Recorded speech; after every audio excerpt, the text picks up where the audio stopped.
are you all doing? Yes, it's been a while. I am back from my holiday. Hello, Mark. Lovely to see you. How are you? And Bob, same to you. Let me see. Bob, where on earth are you currently wandering about? Hey, Svenja, wie geht's? Tibor Benja, hello. Everyone else, I think I already typed hello. So I hope you're doing good. Welcome. And Fabian, servus. Yeah, I know, the vacation, unbelievable, unbelievable. And Remy, hello.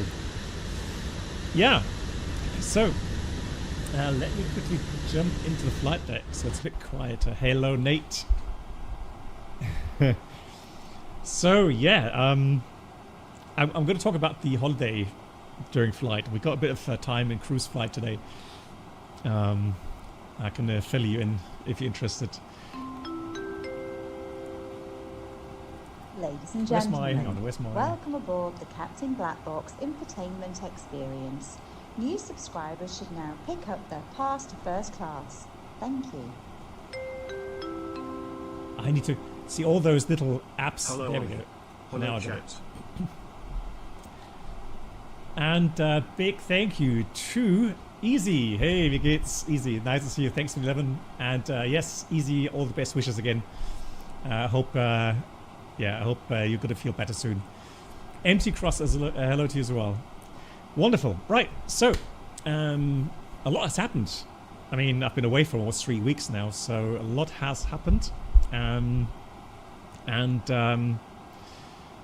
So it wasn't difficult to find an aircraft to fly. So today we're actually back in the FSLabs A321 Neo. We've not been here for quite some time, and the reason was that I actually didn't like the way the aircraft handled on final. It was really strange, the pitch value especially, so whenever you did a small pitch correction, the vertical speed just went crazy. So that's why I really didn't touch on it for some time. But with the Pratt & Whitney update now, they have also updated the control sensitivities or the control simulation. So, hey Ghost. And so, yeah, I'm eager to try and find out how it has improved. And especially, of course, with the Pratt & Whitneys now. So we can actually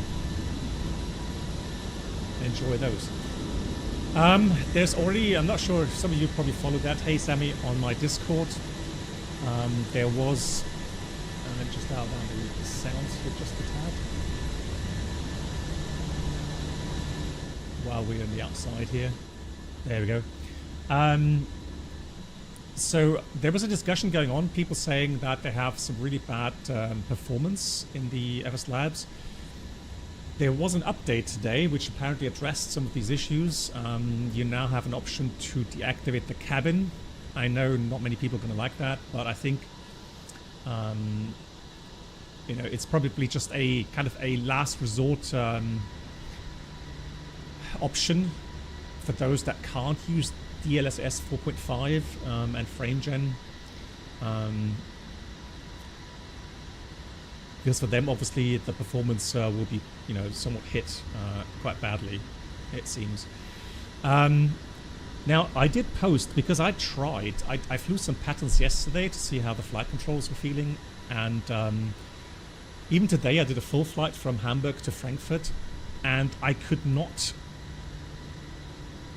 kind of relate or get the same issues as people have been reported, meaning my VRAM was maxing out at 12 gigabyte. FPS with FrameGen locked at 60 FPS, all fine. It was just after touchdown, the typical thing when the terminal loads in or the GSX starts to load in, then you get some small frame drops and maybe some stutters. But overall, I could not get the issues. I can't can't replicate the issues other people are reporting. So I don't know. And people are saying they get a VRAM up to 25 gigabyte, etc., etc. I don't. So again, we'll see how today goes. Full blast. We are on VATSIM, as you can see. We've got aircraft around us, and then we're just gonna try it. Yeah? See how it goes.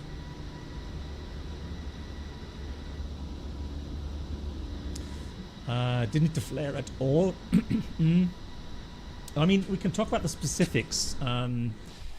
As you guys know, a lot of people know about the flare mode of the 320 series. Now, the 321 Neo has a different flare mode, so a flight control system behavior that's different to all the other Airbus 320 series or 321 series aircraft. It's very specific. Now we can try to find out again exactly what it does. However, now I did fly the 321 Neo, and I'm pretty sure I flew exactly this aircraft a couple of times as this livery came out. So the Echo Quebec. I mean, I can have a look at the my flight book to see when I flew this last time. And I'm not the only one.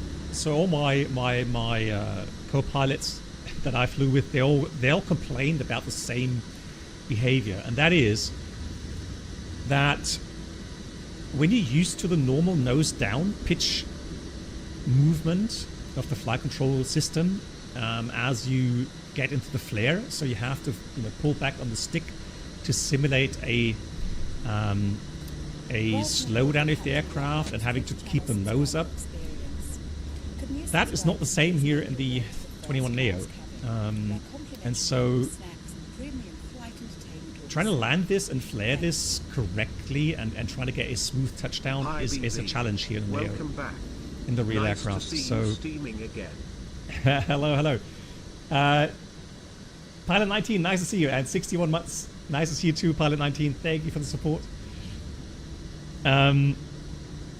So for me, I never really liked landing at 320 Neo.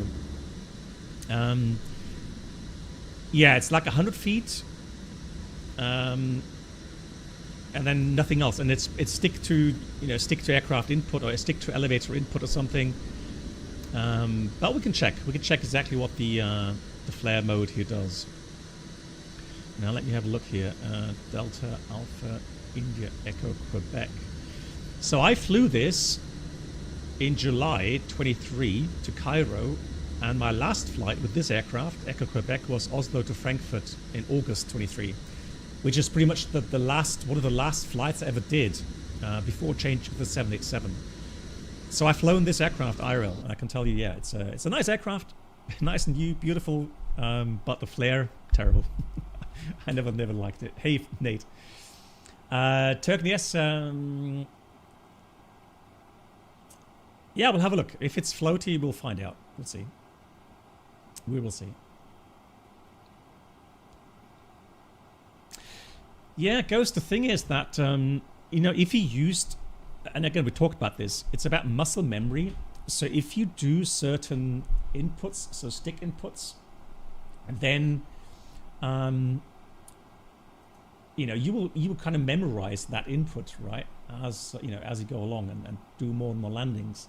The problem is that if all aircraft, hey iOS Scotsman, greetings, if all the aircraft are behaving somewhat similar, and then suddenly you have an aircraft that behaves in the flare completely different, then of course, it does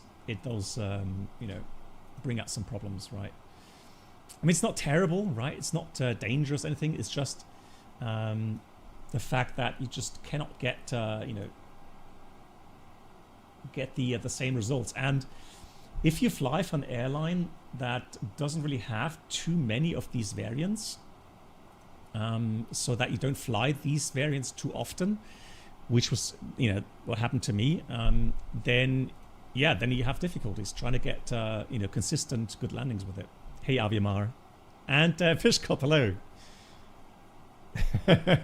Nice, Fish Cup. Lovely to see you. Welcome aboard the Captain Black Box Twitch channel. No, you don't need another type rating for the Neo. No. Could new subscribers No. please make It's your all way in to one the type first rating. class cabin, where complimentary Both drinks, box. snacks, Yeah, and right. flight entertainment will be Oh, served. yeah, I was joking Thank because you. I actually, enjoyed our cruise on the ship so much that I was trying fascinated to see how, if there's any good ship simulators out there for the PC. And so I joked about getting into a new genre. But yeah, I think that's going to take some time though. And Sammy, thank you much for the 37 months. Kerry, also to you. Oh, hang on, no, Kerry, that was 90 days ago. Disregard. But Kerry, 86, thanks for the support. Sammy, thank you so much. Hey, Valley, how does the aircraft model compare to FENIX, a flyby wide? Do you think it's a good study for type rating? So in general, so aircraft like the FENIX or the FSLabs here, they are extremely well modeled flight simulators for the PC market, right?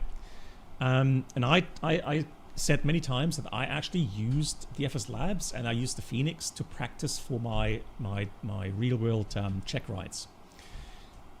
The only issue that you're going to run into is that the ECAM software standard, so the flight warning computer standards in these aircraft, Ladies so and be it the gentlemen, FENIX or be it the welcome FSLabs, aboard the Captain Black Box infotainment experience. they will New subscribers differ should now pick up from the their pass to ones if first you're flying class. these aircraft Thank IRL, you. right? There will be some small checklist differences.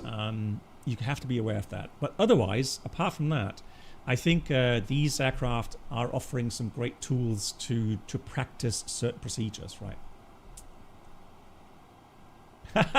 Fish Cup, greetings. Greetings, dear mother. That's really sweet. And Blueberry, hello to you as well. Yeah, so the Blueberry, so do you mean the DRAMS, DRAMS? The Lufthansa variants, they don't have that. So we had the old panels. And I think you can change that in the config file. So you could theoretically do that. Hey, Toti.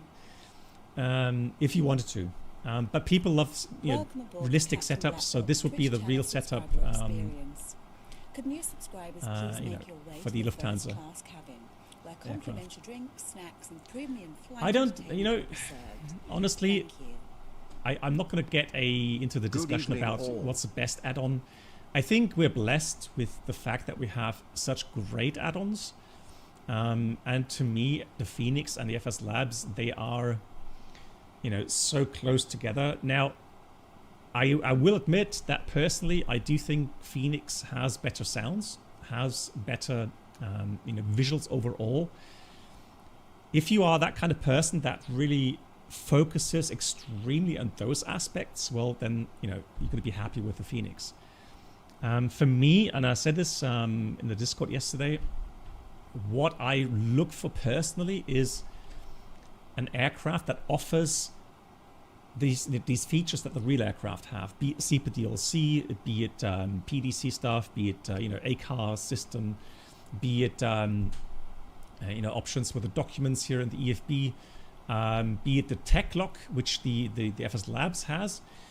And I've said it many times, IRL, as a pilot, your biggest, especially as a captain, your biggest focus initially when you get to the aircraft is always the tech log, right? So the state of the technical state of the aircraft, that is key. That is, you spend as a captain, you spend so much time evaluating the technical logbook, getting to grips with what systems are maybe broken, or what systems have been written up with MEL. So according to the minimum equipment list, are there any procedures that you have to follow, etc., right? So it's all about the complete kind of package, if you like. And whenever you get something that is close to the real thing, then I'm happy with it. All right. Go around flaps hello. Which is best for study? I mean, you're going to be good with the FENIX and the FSLabs. Both aircraft offer some great stuff regarding, failures, etc., right?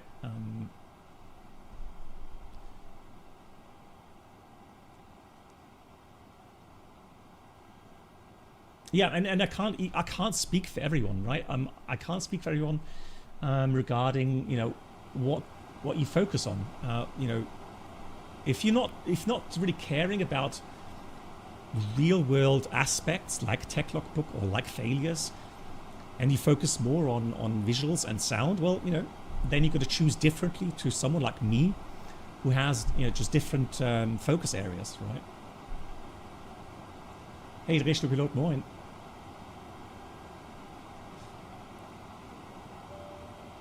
Yeah, I personally, I think the frames are great, and I wish I had maybe activated the frames here in the config file, because it makes flying here on VATSIM a lot easier. Right, so, but I forgot, I have to say. So we're stuck with the old management panels. Jacob asked, how do you remind yourself mid-flight that you need a special procedure checklist? You could do different things like sticky notes, right? Yeah, everyone has different kind of, you know, different kind of helpers in that regard. Sammy, yeah, I mean, again, you know, who am I to judge, right? If you personally are focusing on things like toilet simulation, I'm not saying that you are, Sammy, don't get me wrong, but if you are, if you have, you know, if you say, you know, these views and, you know, the cabin simulation is extremely important to you, well, by all means, right? You know, then you know, focus on that. I'm not saying it's wrong, right? Yeah, so crazy. So since I'm using DLSS 4.5 with FrameGen, and I get 60 FPS, you know, locked pretty much all the time. Maybe just, you know, a few instances like on takeoff or landing, where it may just drop, you know, milliseconds below. Then you know, I don't really notice anything, you know, really different compared to others that use TAA mode, maybe, and not FrameGen. They will notice performance degradations a lot more, or improvements like with the latest update. Hey, Cargo Pilot, hello. Are cabin curtains working? I don't think so.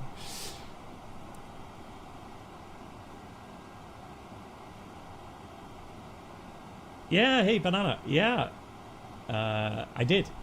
Had a wonderful holiday. I mean, yeah, I could talk for hours on the holiday because it was so unbelievably beautiful. And Norway is a beautiful country, right? Let me quickly get some things going here. So I'm not on real time, guys. I am on daytime because I want to enjoy the scenery up in Bergen. So that's why we're doing daytime. But we are on live weather though. It's a real time weather. Let me put this to 0945. And then I'll do the refuel instantly. And then we'll do the boarding via GSX. Yes, Ghost. Good point, Ghost. Thanks for reminding me. We've talked about this. So the 321 Neo or the 320 Neo, some airlines, they have what's called a dual cooling option. And so we'll do that. We'll have a look later. Let me just have a look here for the cooling time. Yeah, so it needs cooling time. So that way we can do... well, now it's updated, which is cool. So now that's the actual cooling time it requires at the moment. Right, and we'll do dual cooling for starter. AFIRM, okay? Hayden, hello to you. Oh, go around flaps. Oh, I am going to say yes. If I'm going to wait a few more weeks or months until, you know, we get some more overhead panel stuff. But for the 320, yes, I think I will get a an overhead panel. Yeah.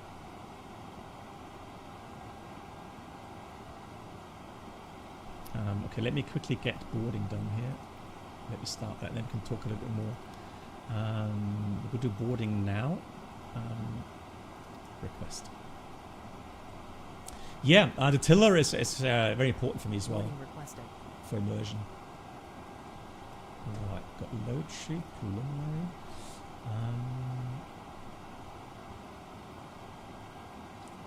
Honestly, I have not found a really good font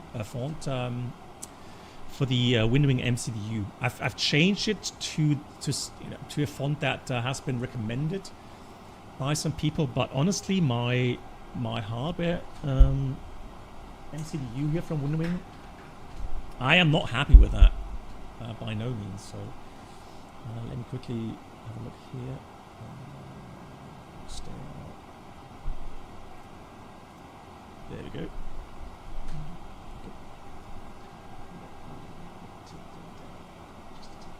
So yeah, so again, the MCDU, I'm using it here. Yeah, I'm not happy with it, no. If someone finds the optimum, kind of setup, let me know, please. Fish copy, yeah. Not a fish teller, but a grill teller. Yeah. Right, are we getting boarding here? Oh yeah, there we are.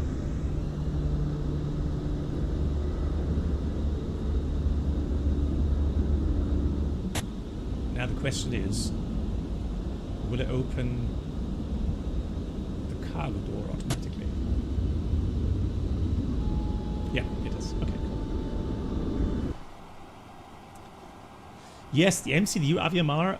I've got the 777 MCDU and I've got the A320 MCDU from Windwing. I like them both. So absolutely, yeah. I think the real MCDU doesn't have rubber buttons, or the buttons that don't feel so rubbery as on the Windwing. They seem to be a bit, a bit harder on the real MCDU. And the tactile feedback, well, I think the tactile feedback is probably similar. Although in the real aircraft, these the tactile feedback of these buttons gets worn out really quickly. So, since they use so much IRL, yeah.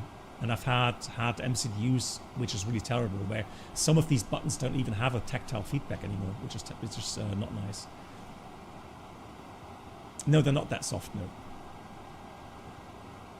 Yeah, they're soft on the winglet, exactly. Hey, Flugzeit, good evening.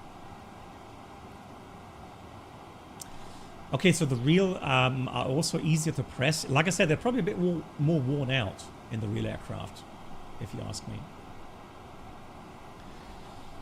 Good. While that is going on, let me quickly go in here. Atsu ATC menu. No, hang on. It's a different menu again here. ATC request. There it is. Pre-departure clearance. Hey, Jacob.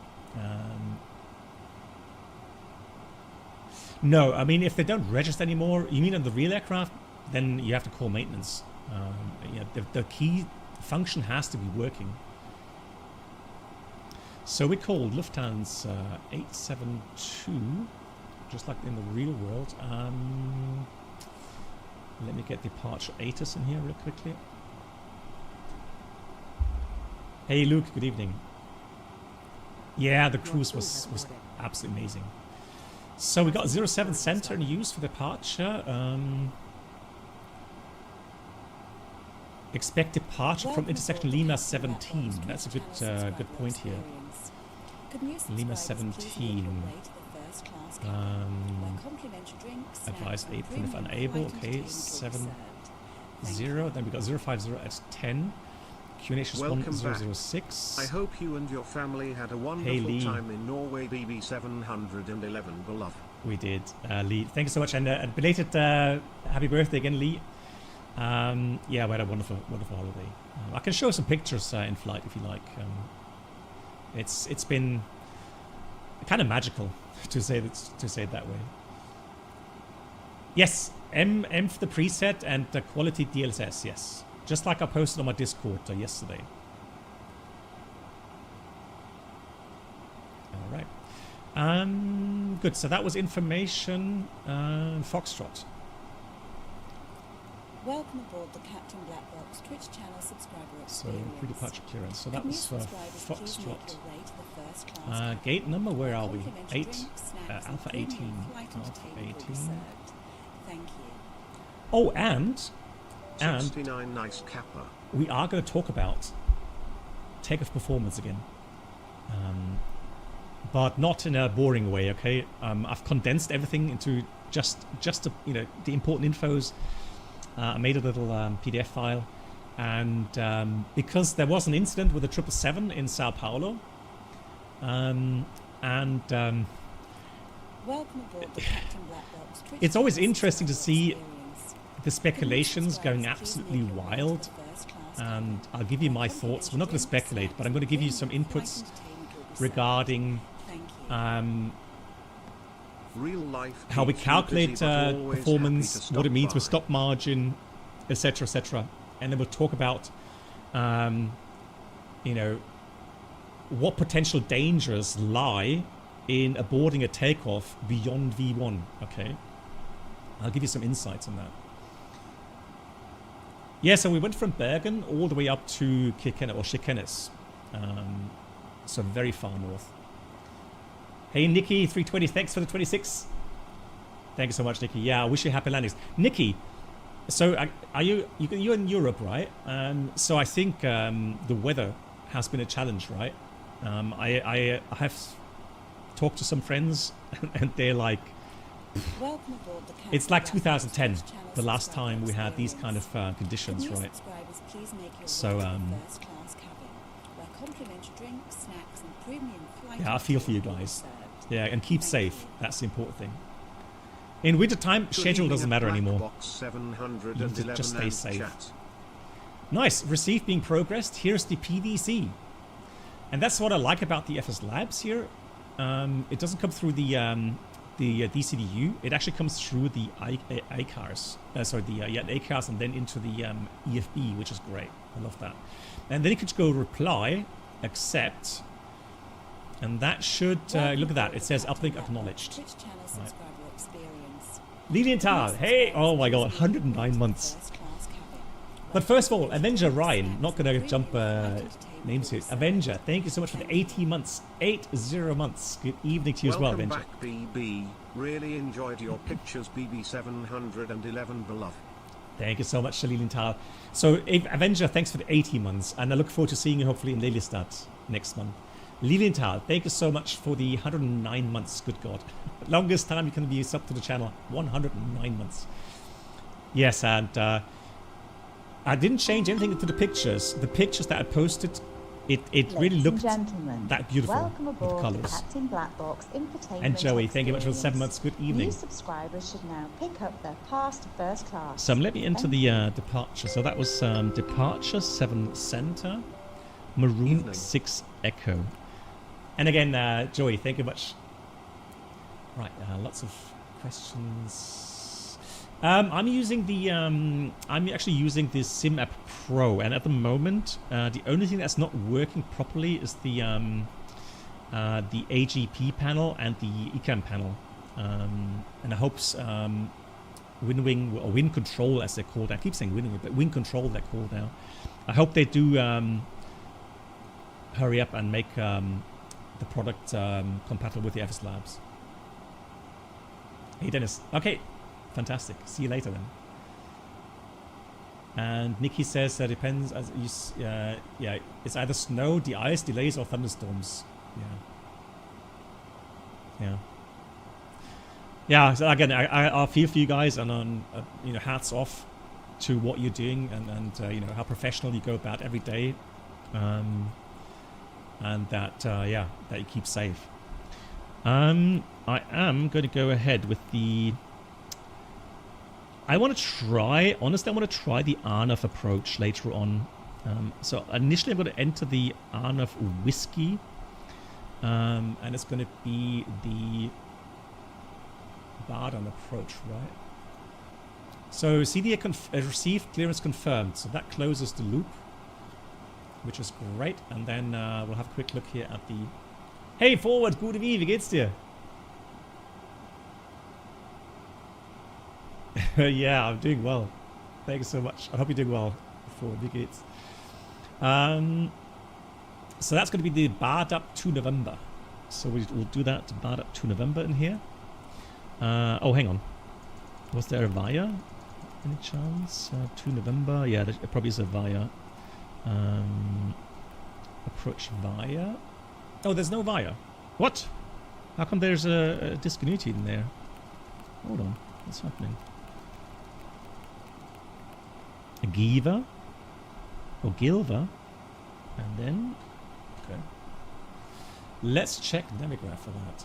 Yeah, I'm doing well. Man, I feel kind of guilty to have had such a wonderful, wonderful holiday because I know that not many people can have that kind of holiday. And even if you go on such a trip, we had amazing weather. We just had, I think, 2 bad days. The rest was all incredibly beautiful.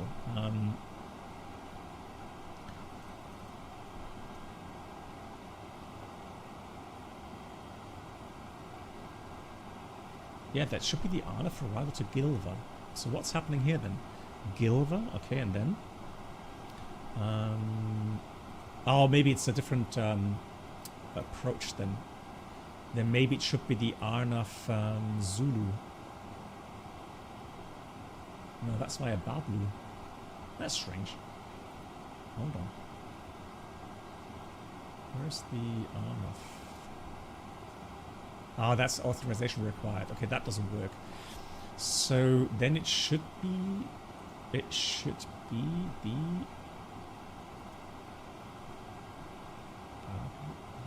Oh no, there's Gilva. Disregard.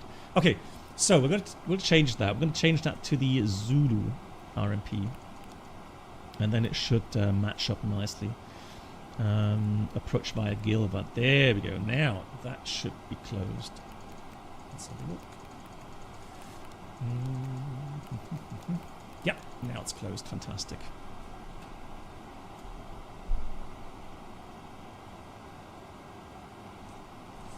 Nolro, what do you mean? It's exclamation mark RP. If you want to know what I've been up to in the last 30 years.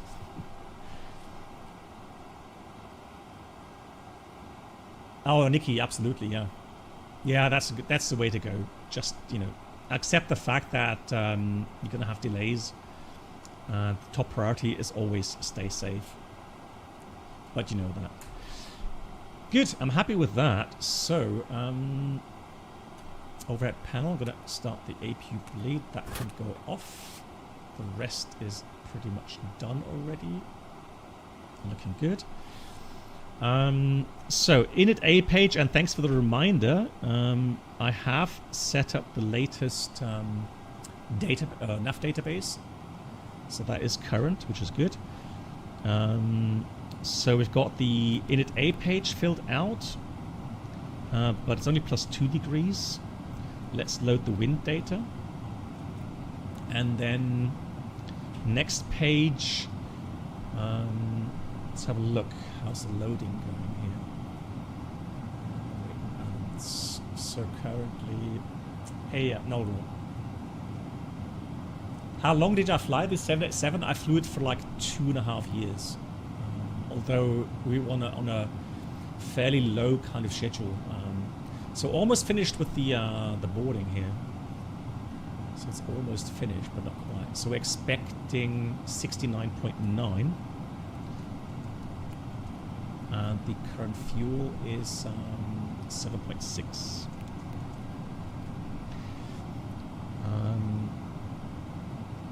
Still waiting for the wind uplink, which takes a while, obviously, and 22 cost index, and the alternate fuel is 1.1 tons.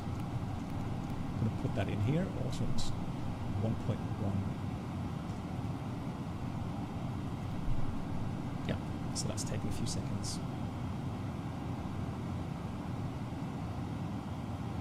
Oh, and regarding sun, now that we're back home now, just looked outside at 6 o'clock and it was still light, which is great. So I'm looking forward to springtime.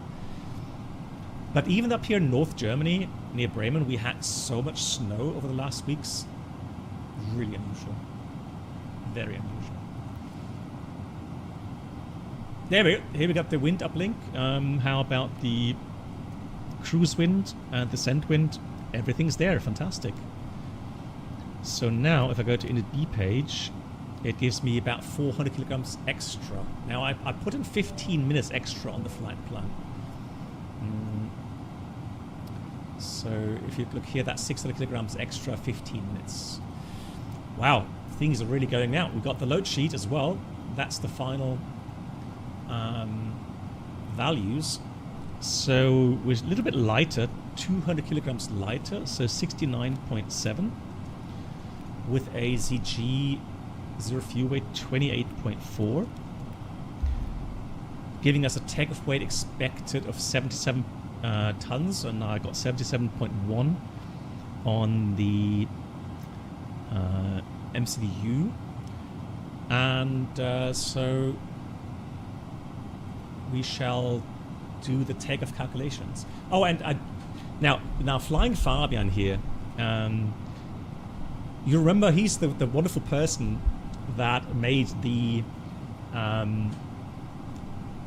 little app or program to calculate cold weather correction or cold temperature correction, right? And let me see if I find that quickly. There it is. So is this here, right? Incredible, and it works so well. So he's actually gone full blast now, trying to figure out stop margins and comparing them to the real world. I did some testing myself at Bremen Airport yesterday, and I found out that the FENIX actually is more accurate to the results it prints out on the EFB performance program. So if it says like 300 meter margin and you do the RTO in the given conditions, you will get close to that, right? There's always some little buffers in there, but overall it seems to be fairly. That's not our full blast. That's Fabian on idle. Okay, I stand corrected. So I did the same with the FENIX. So the same with the FSLabs Neo yesterday as well, 321 Neo. And there, I have a feeling that the braking coefficients here in the sim are too strong on the FSLabs. So I had like, instead of like 300 meter stop margin, I had like 700, right? While for the FENIX, instead of 300, I had like 400. So it was closer to the real to the values that it brought up. Now we do have rain, wet runway. We have 2 degrees plus, so engine anti-ice on. You could argue that after liftoff, as temperature cools down quickly, you may need wing anti-ice. So we could put both, do the calculation with both. So this would be engine and wing anti-ice after liftoff. Now it did say in the ATIS we should calculate 7 center Lima 17, giving us a shift of 688 meters. The rest seems good. Air conditioning off is fine. Optimum config, let's calculate that.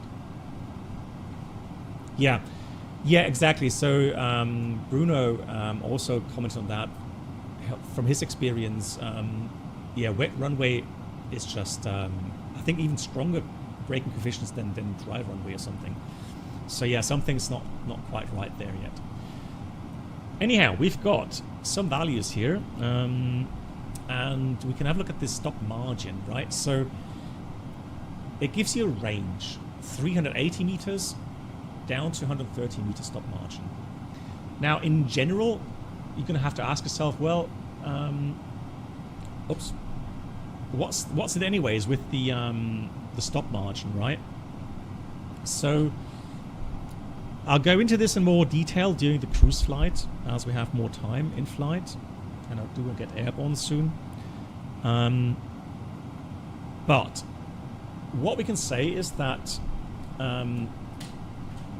usually these programs will try to get into a balanced takeoff performance situation, meaning that the accelerate stop distance, so let's say accelerate to V1, you have an engine failure just, split seconds prior V1, so you have to abort the takeoff, and then you slow down to stop, right? That's the ASD, the accelerate stop distance. There is also a accelerate go distance, meaning you accelerate to V1, and then a split second after V1 you have the engine failure, so you have to take off. You're not allowed to abort the takeoff anymore. And then you lift off, and on a dry runway you reach 35 feet height over the runway, or the end of the runway, depending on how much buffer you have. Or at wet runway it's 15 feet. Okay, so if that accelerate stop distance equals the accelerate go distance, you have what's called a balanced field length limit. And that limit, even when you have like flex 58 in our case, is within the runway physical limitations, right? And that's why you do get a stop margin. Meaning if you abort at the worst situation, so exactly at V1 let's say, and you come to a stop, you still have 380 meters if you use the lower V1. If you use the upper V1 value, it only gives you 113 meters stop margin, right? To the end of the physical end of the runway. Now you have to realize wet runway means that it will include the calculation for one reverse, right? While for dry runway, it does not include any reverse thrust. So if you actually finding you're doing RTO exactly at, just split second prior V1, and you find, hey, I've got, instead of 380 meters, I have, 700. Well, if it's a dry runway, you would expect that for two reasons. I'll get into that in flight, but obviously you're going to use the reverse thrust, and on dry runway, it's not calculated here in the performance calculator. So you have that as additional stopping means. So yes, of course, you're going to have more buffer in that case, right? But for wet, it's a different situation. So sometimes some captains will not accept 130 meters as a stop margin. Yes, I am going to FS weekend, Max Crosswind. So they would kind of give themselves at least 300 meters. Now you would say, especially for the wet runway, why? Why do you want to have 300 meters? Well, let's say you had a long day, you're tired, maybe you are a bit slow in kind of figuring out what's happening, and then you start your RTO activation 2 seconds, 3 seconds later than you should have, then you have at least some margin, right, for maybe some errors that you're going to make, or maybe the auto brake kicks out, whatever. There's different things that can happen during RTO, and of course we practice RTOs in the simulator, but IRL we don't, right? So luckily, if you're lucky enough, you never have an RTO, especially not close to V1. Hey, London Controller, Jamie, hello to you. Oh yes, Jamie, it will be a pleasure, absolutely. Yeah, I would love to chat with you. Absolutely, and a big shout out to London Controller, but you all know this wonderful chap, so no need to give a big shout out, but I'll give you a shout out anyways. Jamie, hope you're doing well. So yeah, again, you can play around with that, so for me today, I'm going to say I want at least 300 meter stop margin in these conditions, so I'll take the lower V1. I am London Controller. I just had a wonderful holiday up Norway on a cruise ship, and it's one of the most wonderful holidays I've personally ever had. So absolutely incredible. Let's go with flaps 2 up 0.6 up 0.6 for the trim. Flex is 58. Then we have 143, 156, and 156. Wonderful. Then We'll end the engine out acceleration at 1900. And we have NADP 2, 1360, 1360. I'll enter that as well. And then the shift from Lima 17 is 688. 688. Let me put that over here. Hey Organ, nice to see you.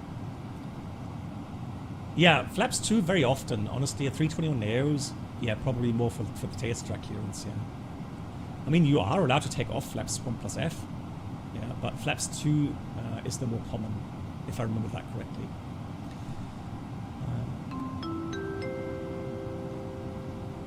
Ladies and gentlemen, welcome aboard the Captain Black Box infotainment experience. New subscribers should now pick up their pass to first class. Hey, Thank LH you. Virtual. Boss, flight with us? Tongue, have a good flight. Make sure to check the amazing Black Box 711 app. Ha ha ha. Yeah, thanks for the shout out, LH Virtual. And yeah, I did talk to you. I have to get back to you again for your suggestion, yeah. And guys, LH Virtual, they've done some great stuff on Instagram. Check out the channel there. They give you some good tips for the Frankfurt airport, for example. No, so Organ, you will get into that during flight, but yes, of course, if you do a lower V1, yes, then of course, if you have an engine failure at 144 knots, let's say, you have to go, it does increase your accelerate go distance. Fully agree. However, we are talking about the stop case, right? Yeah, so that's what I'm you know, getting at here. I wouldn't say 321 Neo has a better tail strike behavior or anything with the flare law, because you know obviously it doesn't have the same flare law as all the other 320 and 321 variants. But you have the pitch call out, right? Remember that? If you pitch up too quickly and get above, let's say, 7.5 degrees, you will hear pitch, right? Automatic call out to warn you of an impending tail strike.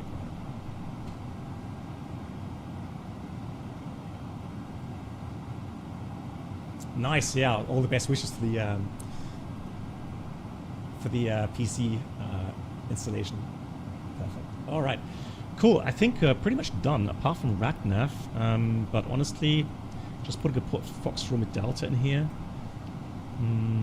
Anything else? So secondary flight plan. Copy the active, and we'll do a quick return to Frankfurt. And I'll take 7 right for landing. That's 4,000 meters long, no star, no via. So our takeoff weight is 77 tons, and I honestly don't know anymore what the max landing weight is of the Neo, 320 Neo. According to this, it's 79.2, so we are already below max landing weight. No need to brief anything special there. And for the engine out case, we do have just straight out.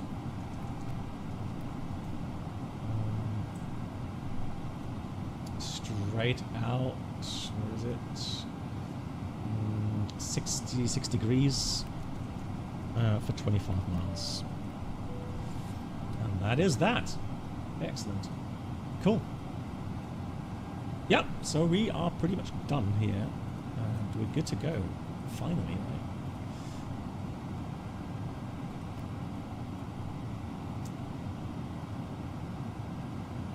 Yeah, we got the clearance. Give you a quick briefing. So we are flying a 321 Neo Pratt & Whitney's engines.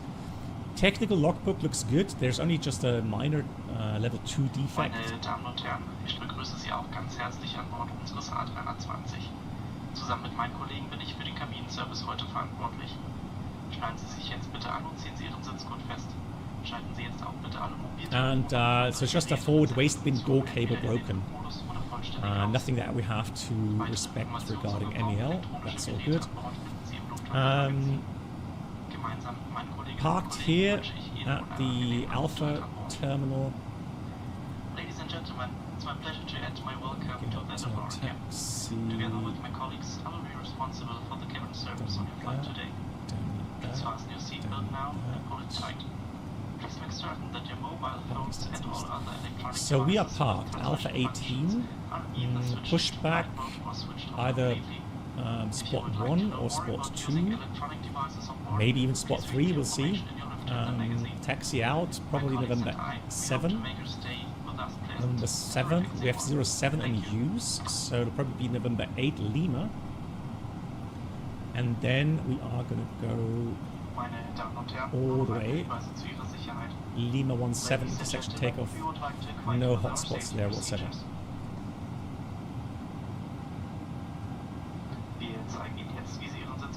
Departure route, we've been given the Maroon 6 Foxtrot.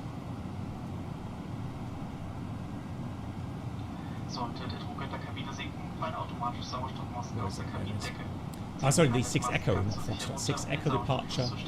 Initial climb 5,000. The waypoints are as follows: Delta Fox 139, 146, 210 maximum and minimum 1430. Then we have Odaga, Delta Fox 1, disregard, Odaga, Teska, Alidi, and then Maroon, all correctly programmed. Initial climb 5,000 is set. And the sector altitude is going to be 4,300 all around, so 5,000 will be safe. Specials, threats. Weather isn't that good, but I wouldn't see that as a big threat today. I don't see anything else. If you guys see something, let me know.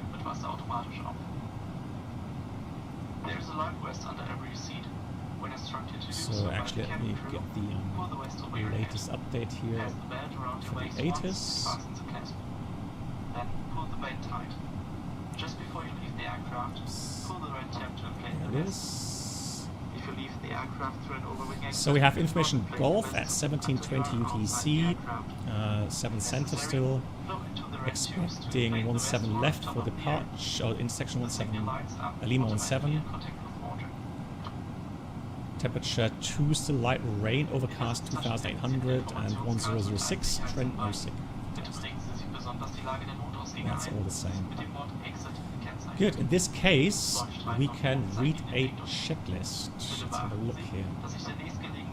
So before start, checklist. Keep its covers removed. Signs. On and auto. We have ADIRs. All nav. Fuel quantity is 7,540 kilograms balanced. Altimeters 1006 at 360 feet. That's down to the line. Below the line, windows, doors. Let's have a look here. Closed. Closed. Closed. Thank you and enjoy your flight with us. Cabin crew, prepare for takeoff. Well, the cabin is quick today, and the beacon is something I missed. The beacon is on, parking brake is on as well. Fantastic.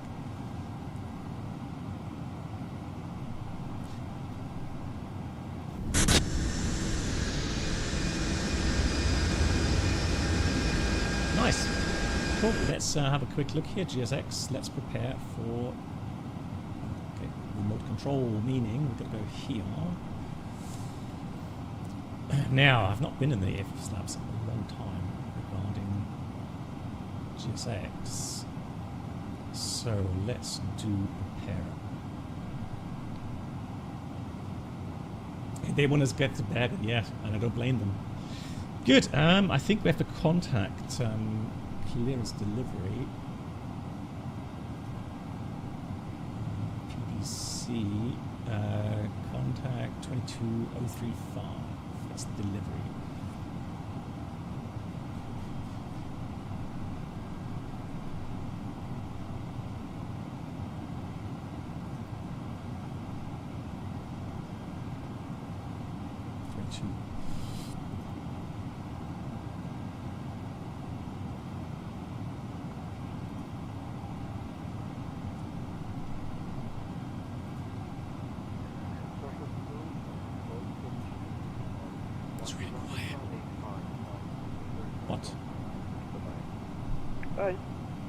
Lufthansa 472 request start wind pushback.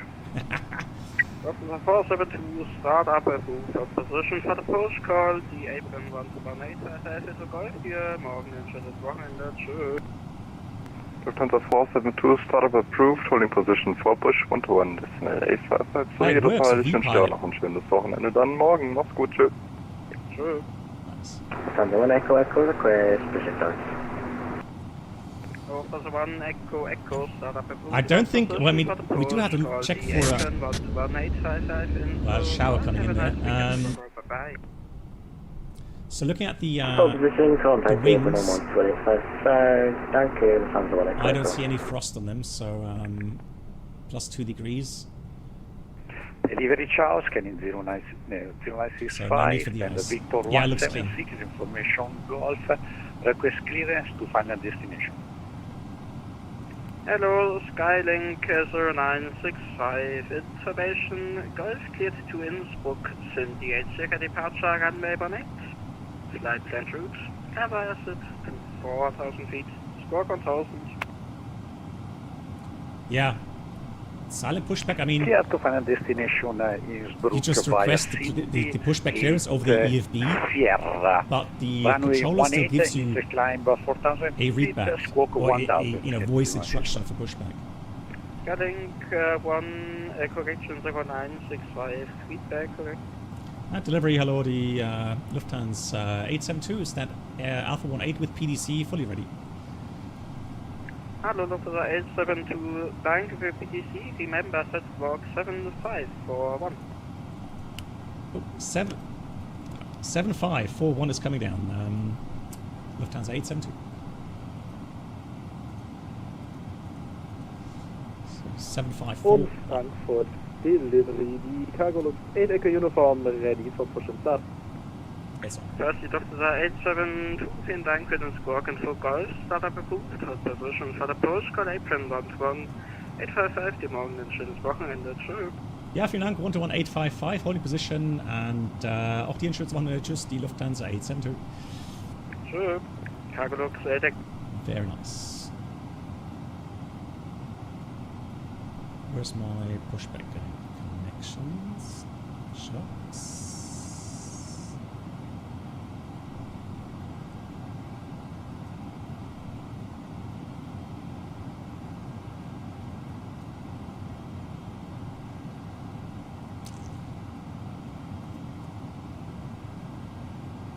Frankfurt Airport Gute wie Lufthansa 872, stand Alpha 18 requesting push.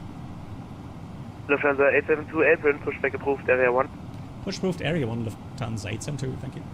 So I'm just wondering what's happening with my shocks here. Delta 550, how many minutes after taxi? Delta 550, ready to taxi. 550, perfect. Taxi November 5, Lima, hold short of Lima 17. I'll get to that in a minute. November 5, Lima 17, hold short. Regarding the infos. Hold short of Lima 17. Hold short of Lima 17.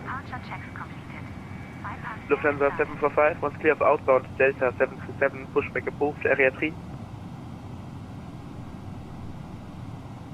Pushback approved.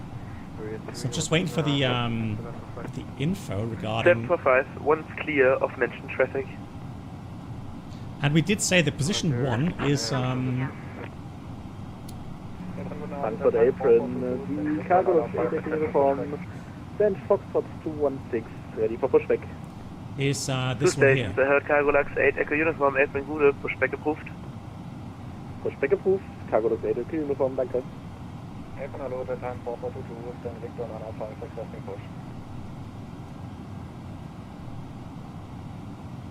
Jet time 4422, Apron, pushback approved. Push approved, 4422. Lufthansa 1 for Echo, request taxi. Lufthansa 1 for Echo, Apron, right Lima, hold short of Lima 17. Right Lima, hold short Lima 17, Lufthansa 1 for Echo. Lufthansa cargo 8731, ready for taxi. Area 1? Lufthansa cargo 8731, left whiskey 1, holding point runway 18. This one. Whiskey 1. Cool, let's see if that works. Bodenseeschwalbe, hello.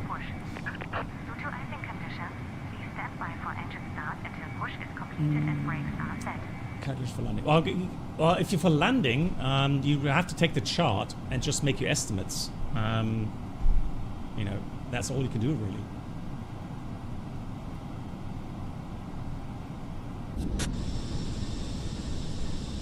Here we are, 380s in Frankfurt. Unrealistic.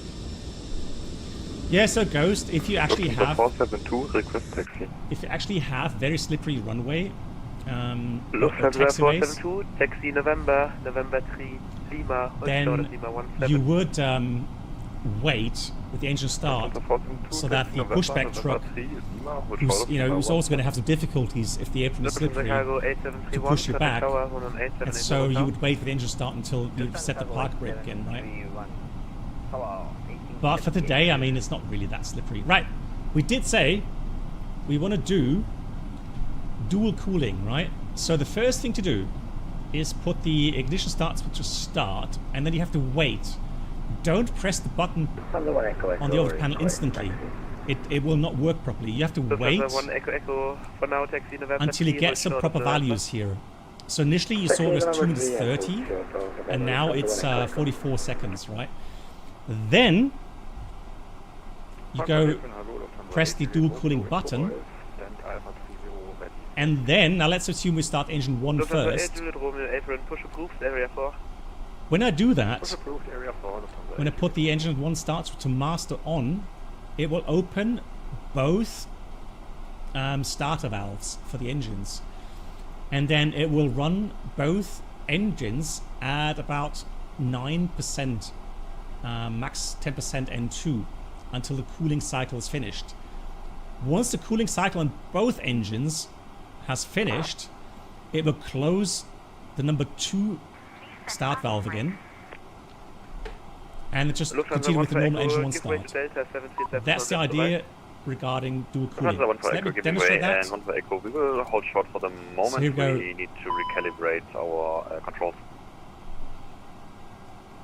1 for Echo, roger, then taxi queue is cancelled, call me ready for taxi. We'll go 1 for Echo. It's available. I'm not sure why it's giving me the message. I'll ignore that because right now it is doing dual cooling. I guess it's just a kind of nonsense message, which happens IRL as well. At least initially it did. But you can see now it's doing the cooling on both engines, right? 906, Apron, hello, St. Victor 117, November, East November. Wait for this time. Now watch this valve closing. There it is, now closed. And now we see the engine 1 starting up normally.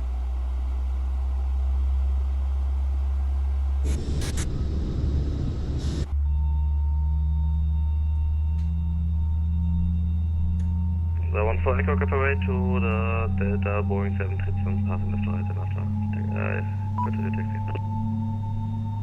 Lufthansa 1 for Echo, our taxi clearance was cancelled. We need a moment to calibrate control surfaces. Ja, das wäre dann Delta 55.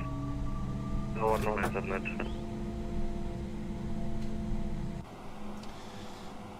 And then you will start engine 2 as always, normally. Starting engine 2. 11878.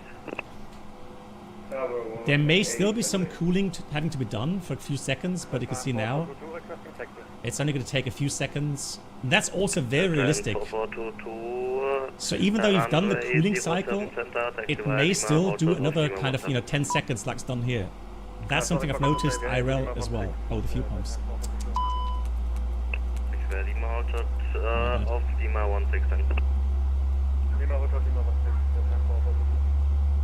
Starting.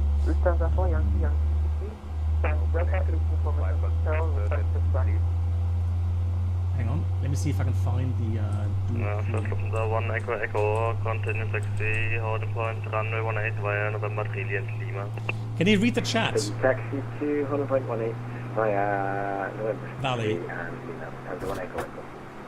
Right, so that's the reason. Good, so we've done that.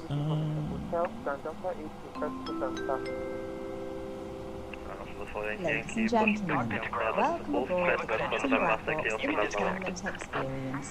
New subscribers should now pick up their past. And Ronnie, thank you much for 3 months. Ronnie, welcome back. Right, let's do flaps 2. Let's do the after start flows. AP off, we'll do the engine anti-ice on.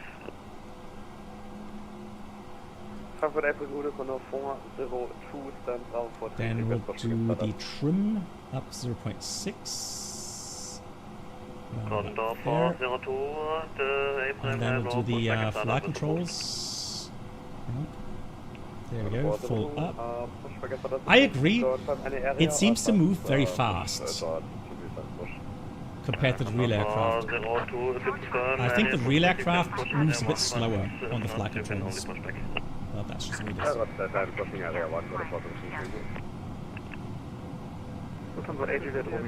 Okay, let me post that again for the people on YouTube. Lima, April, hello, taxi November 11, November, hold short of November 8. Ah, it doesn't, it's too many letters here.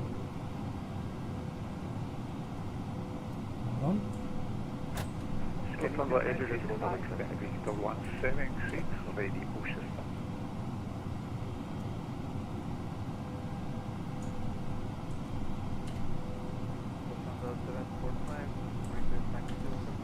So that's the Skyline. Right, I've already seen the ramp agent giving me the all clear signal.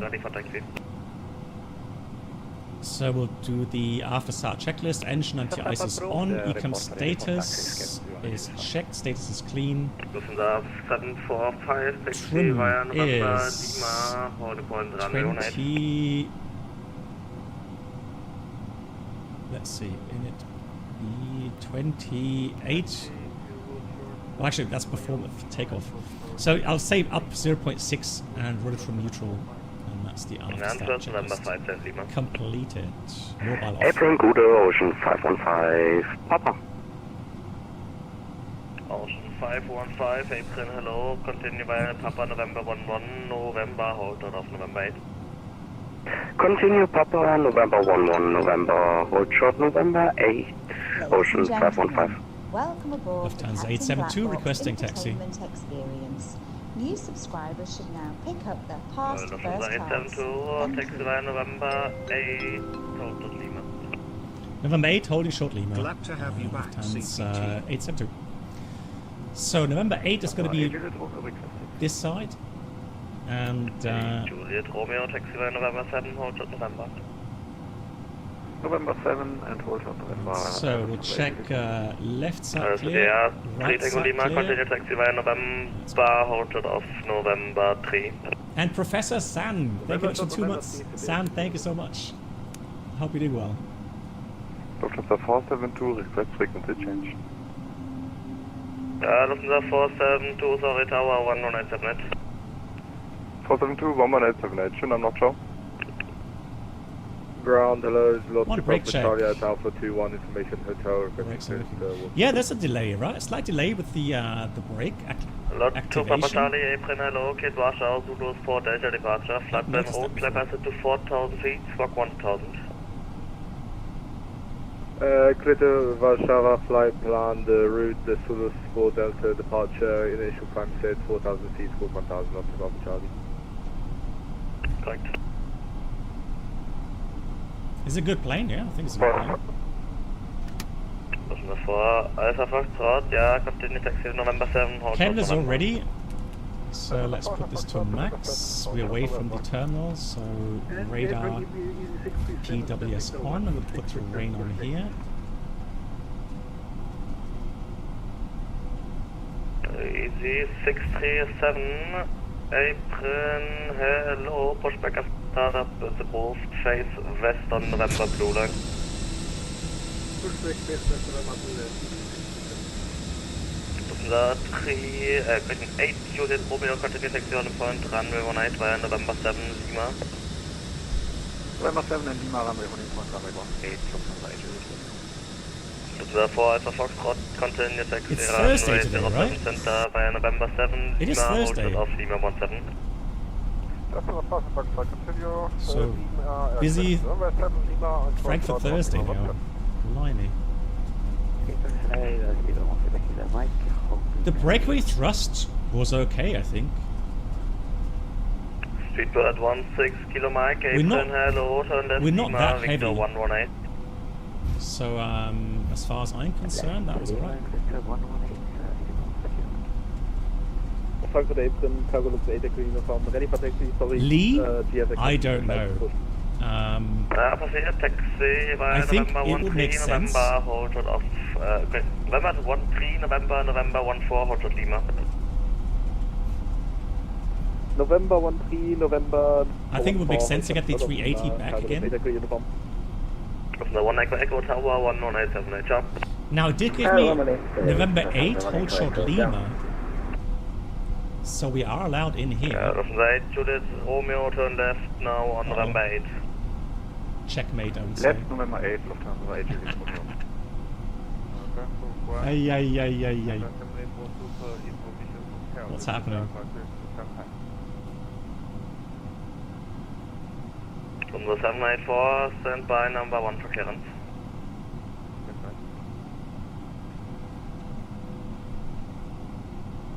Oh, dual cooling has to go off. And from the 8 Juliet Romeo, give away to company A320, passing left to right on Lima, then after continue on the point to runway 18 via November. So he has to wait. I've been given clearance November 8, hold short Lima, so he has to wait. And then continuing behind. Staring contest, yeah. No, via November 8 and Lima, Lufthansa 8 Juliet Romeo. Lufthansa 872, taxi runway 07 center via November 8 and Lima, hold short of November, Lima 17. Okay, via Lima, sorry, November 8 Lima, and we'll hold short Lima 17 on the 7 center Lufthansa 872. Good, so as we calculated, Lufthansa 745, the cruise was great. I'll show you some pictures during the flight. And I can tell you a bit about the cruise, absolutely amazing. Tower 11878. Hey Thomas. Yes, I'll talk about that later, Thomas. Let me get airborne first of all. Jet time 4422, Tower 11878. So let's check. Left side is clear. Right side. Ocean 515, continue taxi via November 3, then Charlie 11. Continue taxi via November 3, Charlie 11 for Ocean 515. Wäre es möglich, vielleicht doch Alpha 1 oder Bravo 10 zu bekommen?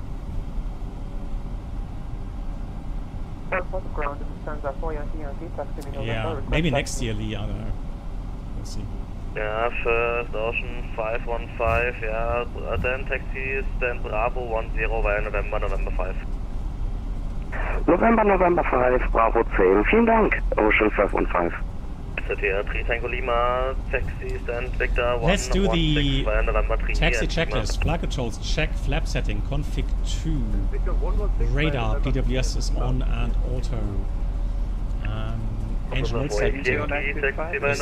And eco takeoff, no blue.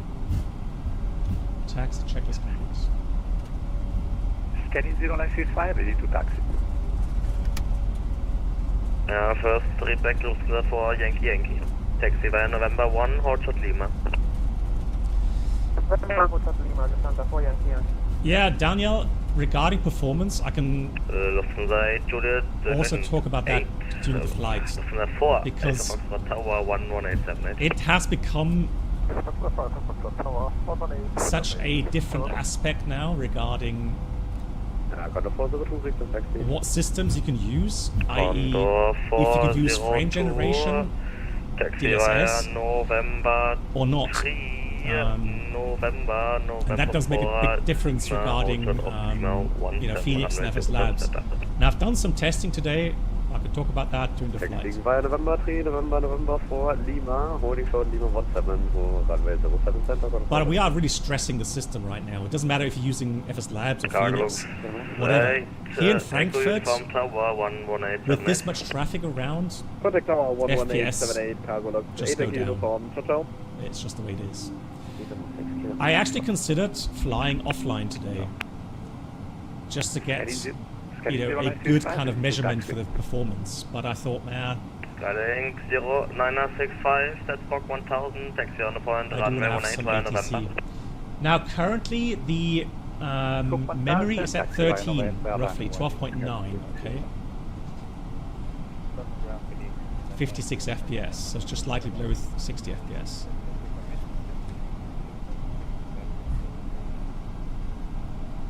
5 kilos and so here's Lima 17, so that's our clearance limit. But I see you don't fight any flight plans, so please fine. Set the park and brake. And yeah, that's it. So level 30 air, 3 Tango Lima, hold to tower is going to be 1878 it seems. Yeah, Lufthansa 4 Yankee, so what do we do now? So you're supposed to hold short before Lima, now you're standing in the middle of Lima.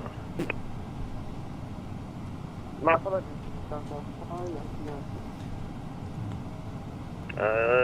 following Yankee, can you do a left, turn left on Lima? Yes, I can turn left on Lima. Turn off the following Yankee, taxi left Lima, November East, November, hold short November 1. Left on Lima, November. Now, this one to the right is November 14. We've been told hold short Lima 17. If we'd been given the clearance hold short November 14, I would have had to stop right there. But now that we got the clearance Lima 17, it's the next holding line here. Lufthansa 088, apron hello, pushback approved, face west November 7. Push approved, facing west November 7, Tango 88. Avenger, that's true. The wheel of failures. Easy 637, apron, yeah, taxi via November Blue Line, November 3, Lima. Let's hold short here. Off Lima 17.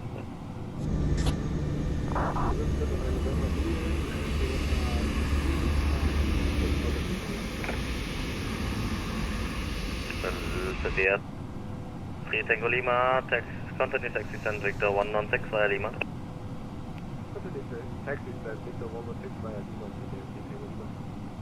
Skyling 0965, Tower 11878. Tower 11878, scan 0965 Charlie, that's it. Lufthansa 872, apron 1, Tower 11878. 1878, Dankeschön, tschüss, die Lufthansa 872. Lufthansa 8 Juliet Romeo Tower. Then we have number 3. Lufthansa 872. Yeah, 872 now on your frequency, holding short Lima 17. 872, halt after next departure, 320 out of full length, line up 07 center and wait behind. Lufthansa 872 behind, departing A320 full length, line up and wait runway 7 center, 07 center via Lima 17 behind. Ocean 5 Tango Wind 04, 0 degrees, 1 1 so wait for that 07 left clear. Really? So he's departing, we are allowed to line up. Cargo looks 8 Echo uniform, join Lima 17. Gonna get the lights on, join Lima 17, on. Cargo looks 8 Echo uniform. There he is. Oops, so we're gonna get the TCAS on. Lufthansa 8 Juliet Romeo, hallo.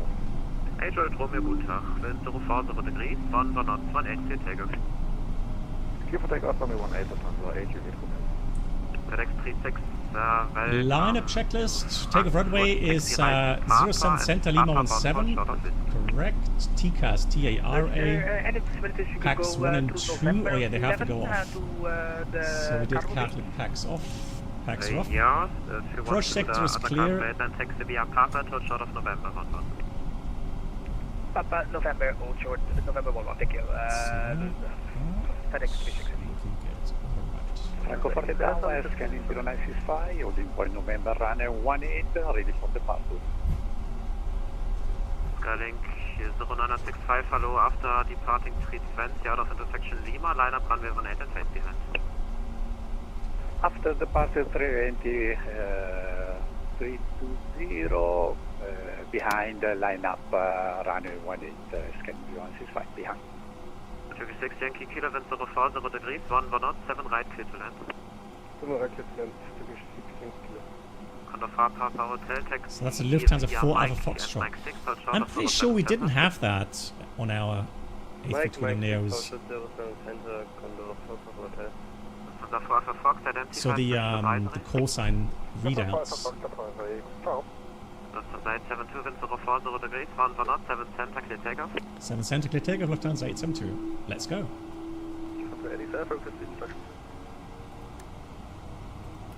Takeoff. Last station, second call sign. Manflex 58, SRS, runway. Order thrust blue. Set. Can reduce the final approach.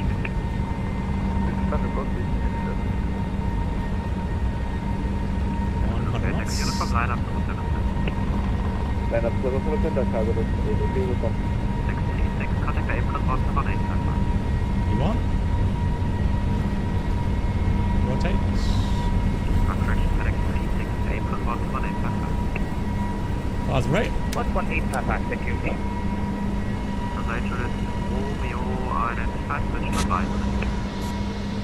Switch advisory, 293, so come later in Romeo. Skyling 0965 on the runway, taxi down the intersection, Mike.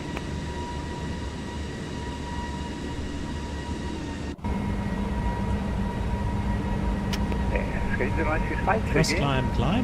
On the runway, taxi down to the intersection, Mike. Taxi until you're reaching the intersection, Mike. Meine Damen und Herren, da jederzeit unerwartet Turbulenzen auftreten könnten, sind Sie verpflichtet, sich anzuschneiden, sobald Sie Uniform 040 degrees, 1 knot, 7 center, clear takeoff. Clear takeoff, cargo look, ABK uniform, danke schön. FedEx Alpha, wind 040 degrees, 1 knot, 7 left, clear to land. Motion 5 Tango, welcome Frankfurt, FSC left, Papa, hold short of November. What's jumping? Strange effects. Turbulence. Right 7 out of number 2. Natural from identified, switch advisory.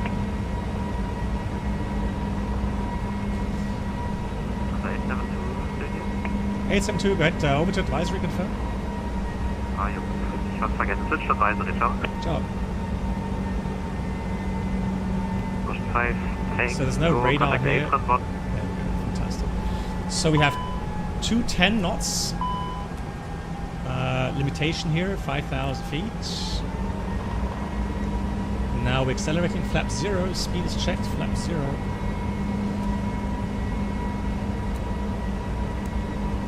Disarm the spoilers, off we go.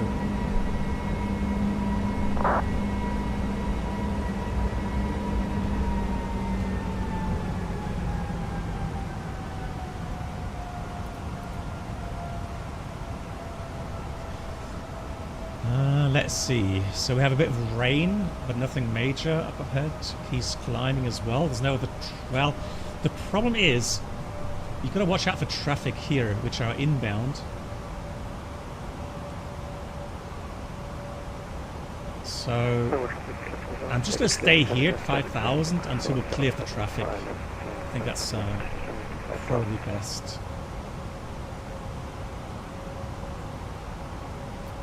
Right, here, very important now on the FSLabs, check your icing pin indicator.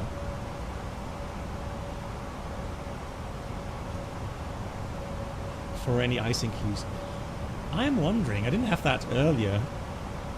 Frankfurt I have a feeling it has to do with the chase plane climbing out of Frankfurt 5000 camera. and further climb flight A13 over. That jumping.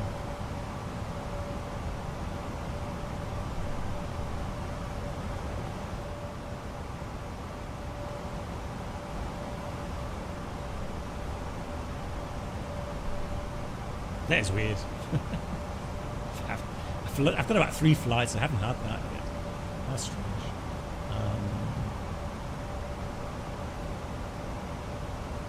Yeah, let's see. Let's see what happens later. Good. I think we're clear of the traffic now. So let's continue climb. What did we file? We filed 340. So 340 it is. So we do climb, thrust climb, out blue. 340. And we are going to go.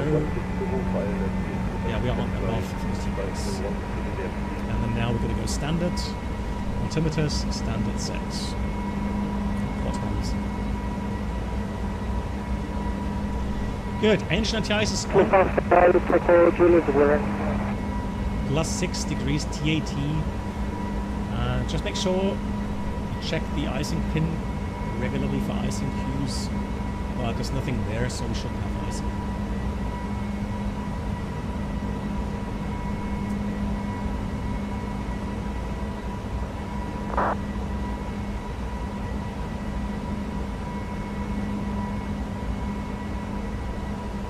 I'm going to hand fly on final. I mean, for takeoff, I mean, I've done some patterns, manual patterns, and the pitch sensitivity now, I think personally, is good. The roll sensitivity maybe still a touch too much, so you could dial that down sensitivity curves yourself. But overall, it's fine. Alrighty, so we're coming up 10,000 feet. Gonna put lights off. Engine anti-ice can go off as well for now. Seatbelts off. And then for the RATNAV, let's clear the RATNAV. Secondary, copy active. And fix infos clear as well.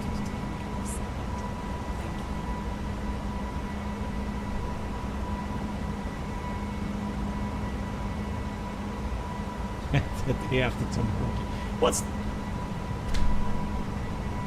What's with the turbulence today? Blimey, hang on, I've got to change something here in the settings. Hold on. Was it in preferences or under group? I think it was group, wasn't it? Yeah, I think it was group here. Group, pilot, edit.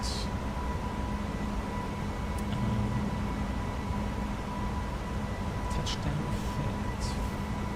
Aircraft effect. Split brake and attack. Look ahead. Follow the horizon. Not sure what it is.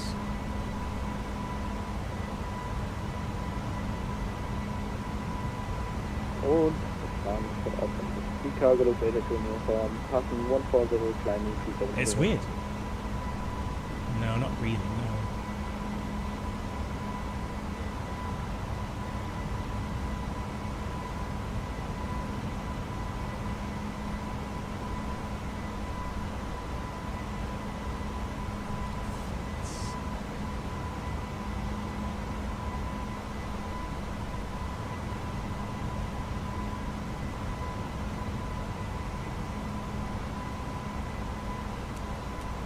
Was that physics all off? Hang on. Holger, is there a setting for physics all off? Hang on. Physics.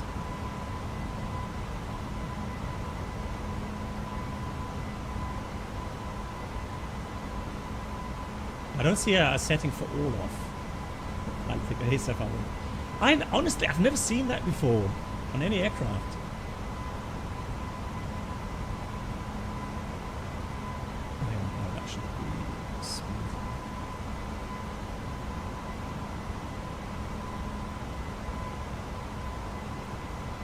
Let's try that.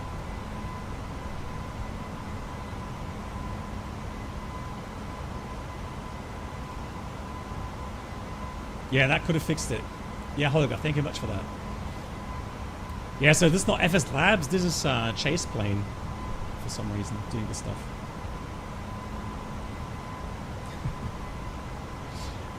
Right, regarding performance. Okay, so I can only tell you about my personal observations that I had yesterday and today, okay? Now, there's some people on my Discord were saying that they have, or they had, prior to today's update of the FSLabs, they had issues with performance, especially.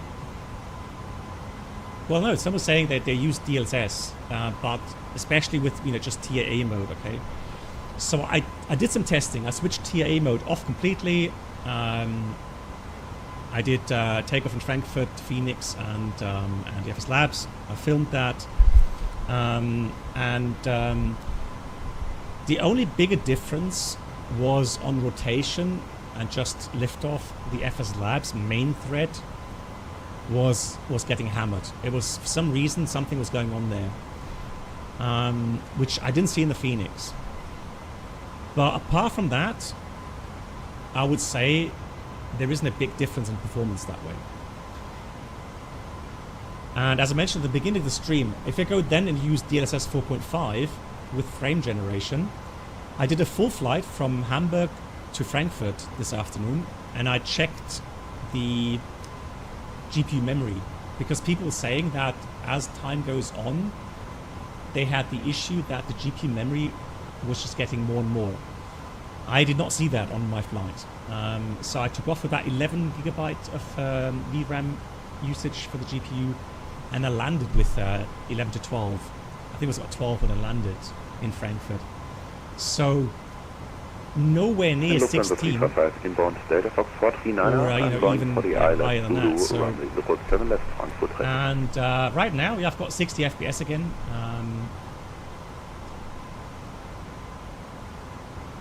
So I don't know. I don't know what's happening on some of the people's systems. So maybe my system, the 1490 that I have, the AMD 9800 chip, the DDR5 memory that I have, maybe that, of course, allows me to run the system or the FSLabs in a smoother mode compared to others. But I mean, I've seen other add-ons that I have issues with, even with DLSS. Be the Flybby Wire, for example, A380, I have issues. And I think even the last time I tried the Flybby Wire 320 Neo, I had performance issues with that as well. So I'm not sure. Anyways, today's update allows you, which I find somewhat not exactly optimal, but in the control center you can switch off the cabin textures, which of course is not a really big solution if you enjoy the cabin textures, right? Then it's a bit of a nuisance, but that could free up some memory and maybe some performance.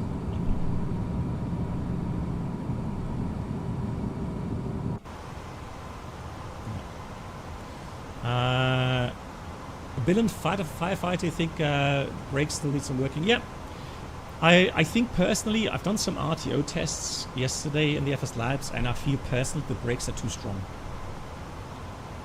Hey, Terrain Ahead, nice to see you. Yeah, but I mean, Ghost, with 6 GB VRAM, I think, you're going to have issues with a lot of aircraft add-ons in 2024, right? A chain reactor, the Neo was available crew alertness seats shake occasionally to keep you awake. I did not know that, no. Oh, you guys. Right, look at this. So we've got SAT at -42. So it's colder than -40 SAT in the climb. So now we can switch off the engine anti-ice. No icing there on the pin, so we're good. So the green... It's a good question. The green coloring engine intake, right? That is just something that came up with the Pratt & Whitneys. I don't know exactly. Maybe someone here knows why they're green. I mean, it's a lining that allows, for example, for noise absorption, right? And so, for some reason, it's now colored eco-friendly. Now it's colored green. I have no idea why that is green, to be honest.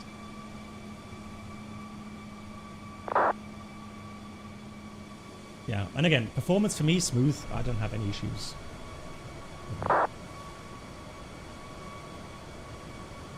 Hey, terrain ahead. Yeah, so we were on the Havila Polaris ship.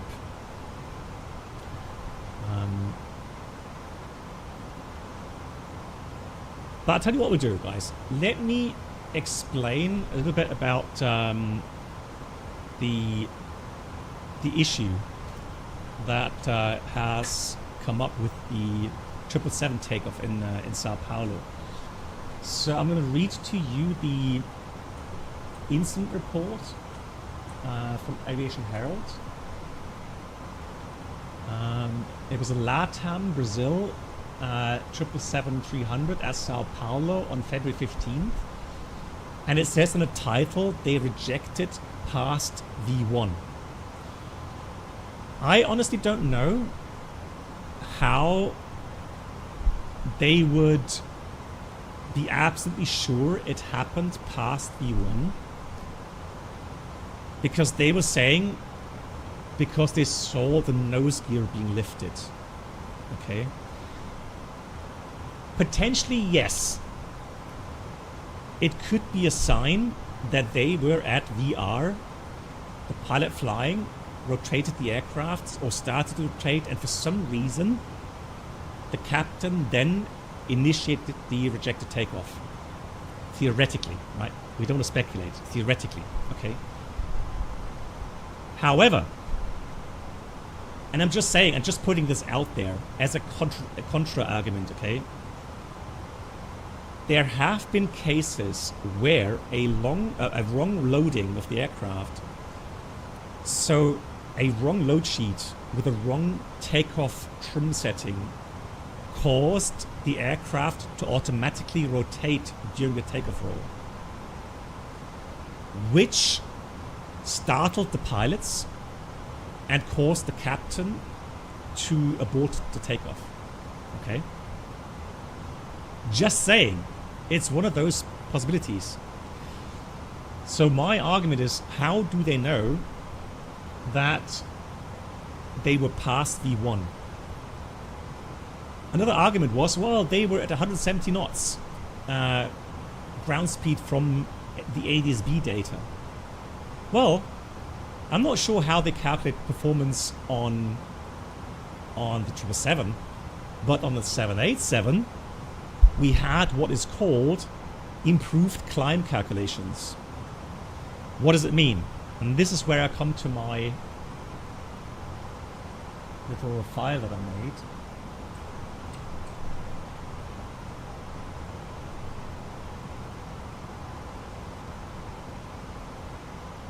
Oh, I have to hang on. It'll be on a different network here. Hold on.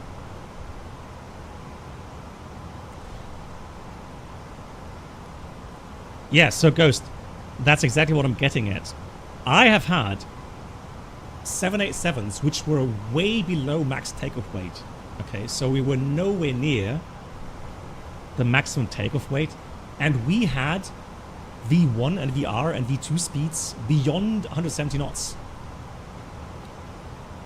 So very high V speeds, even though we had a fairly light 787. And that is, again, that is because of the improved climb calculations.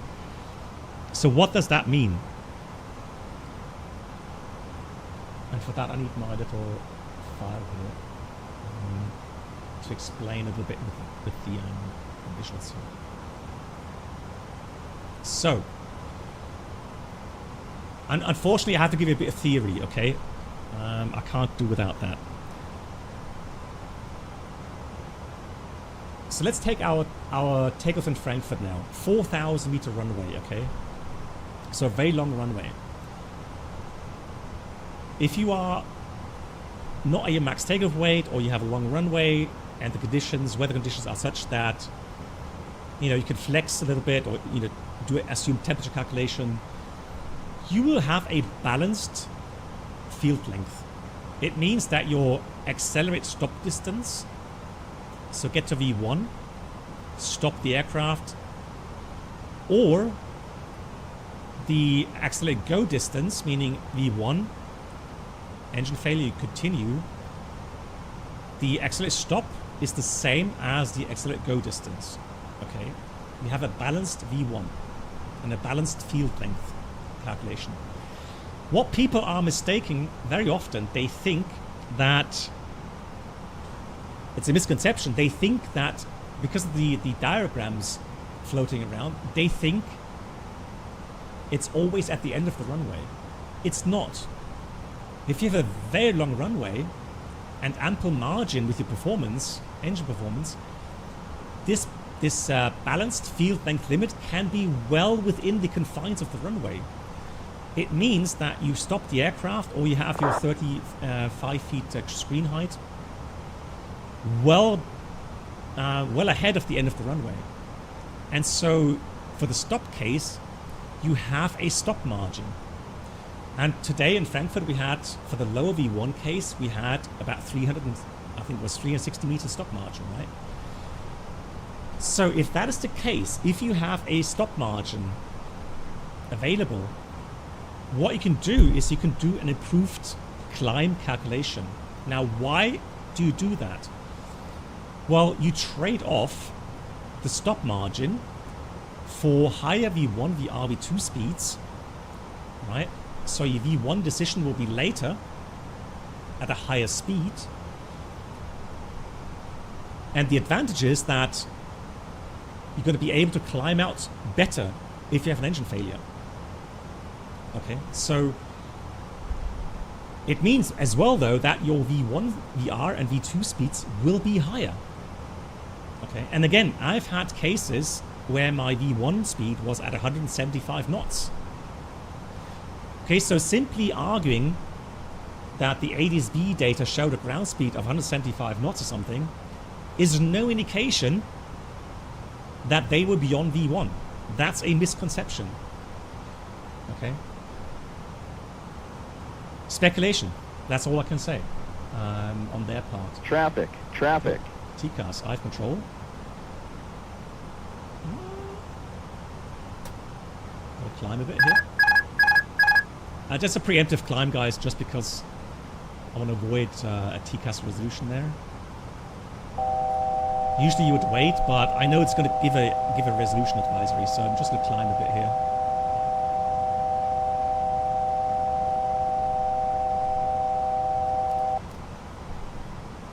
Uncontrolled airspace.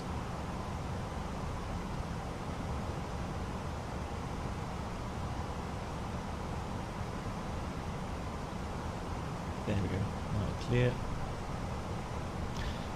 What's the OFP say actually? Let's put the autopilot back on here.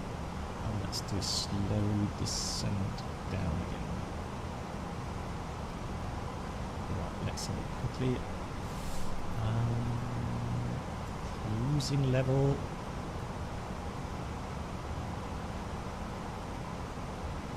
$340.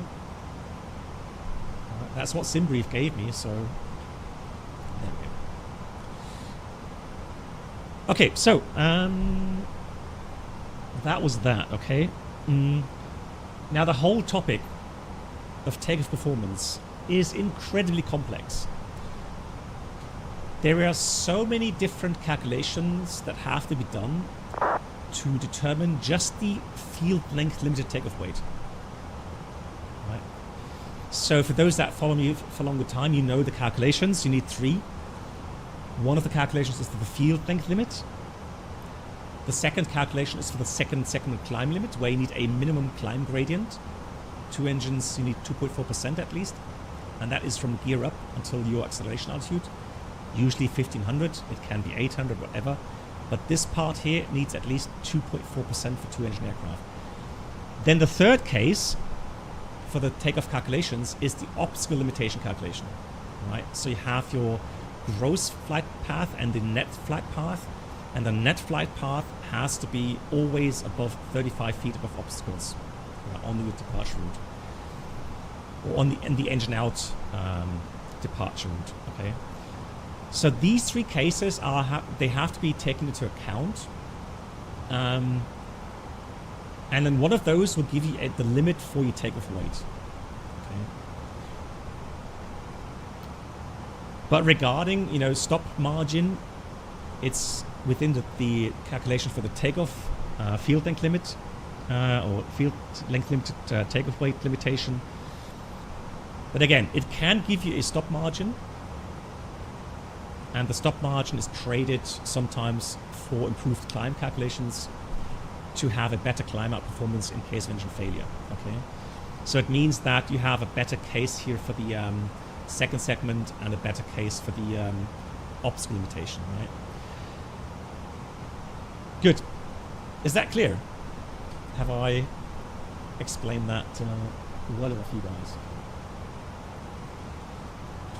Now, what's the problem aborting the takeoff after V1? The problem is simply that with your performance calculation that you do, there we go. We have to contact 26325. 26.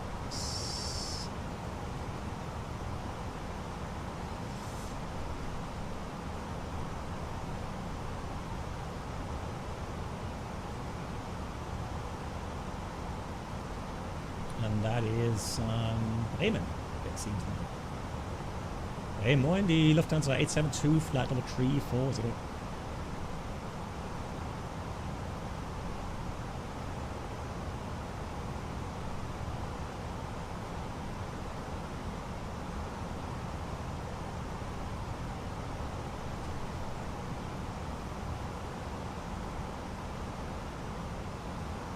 Hey, da, moin, die Lufthansa 872, flight number 340. Lufthansa 872, Bremen, radar identified. Good evening, sir. Good evening. Good. Hey, Canino. Yeah, the holiday was wonderful. I'll show some pictures in a few minutes. Yeah, so what's the problem with aborting the takeoff beyond V1? Well, the problem is you do not calculate your stopping performance after V1, or the stop margins after V1. They're still doing that. Radar, good evening, Nordic 87 Golf, flight level 380. Nordic 87 Golf, Bremen, radar identified. Speedbird 820 when ready, descend to flight level 170 to be leveled at Omina. Ready to settle, flight level 170 level by Amida, 80.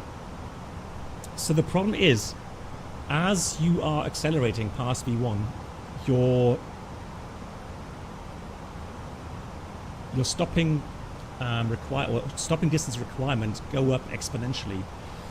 So if you go beyond V1, and even if you have a certain stop margin available, you do not get a fixed point up to what speed beyond V1 you can abort the takeoff. So the only reference you have flight level 260 left by Amima is the V1 speed.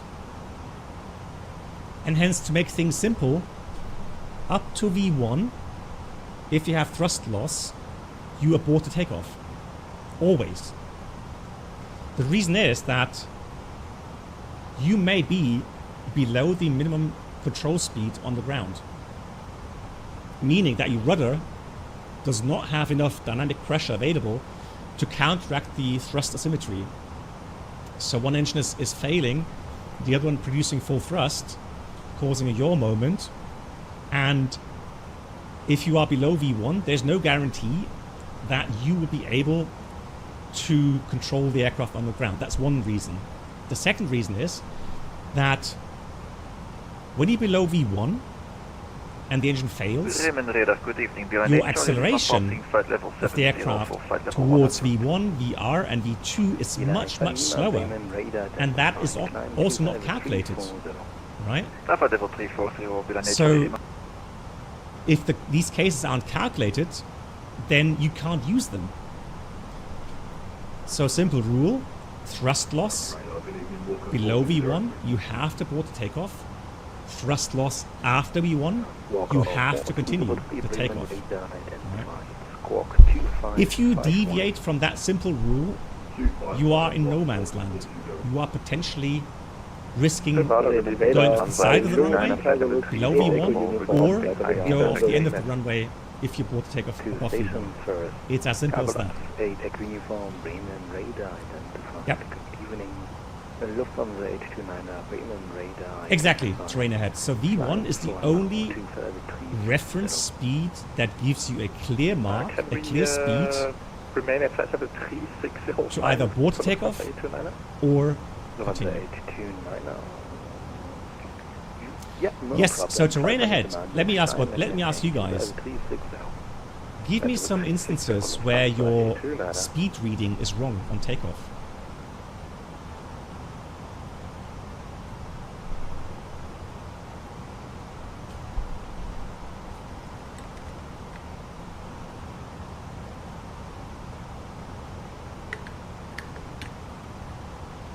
Damaged probe icing, yes. So issues with the computer probes, yes. Direct to LOXA.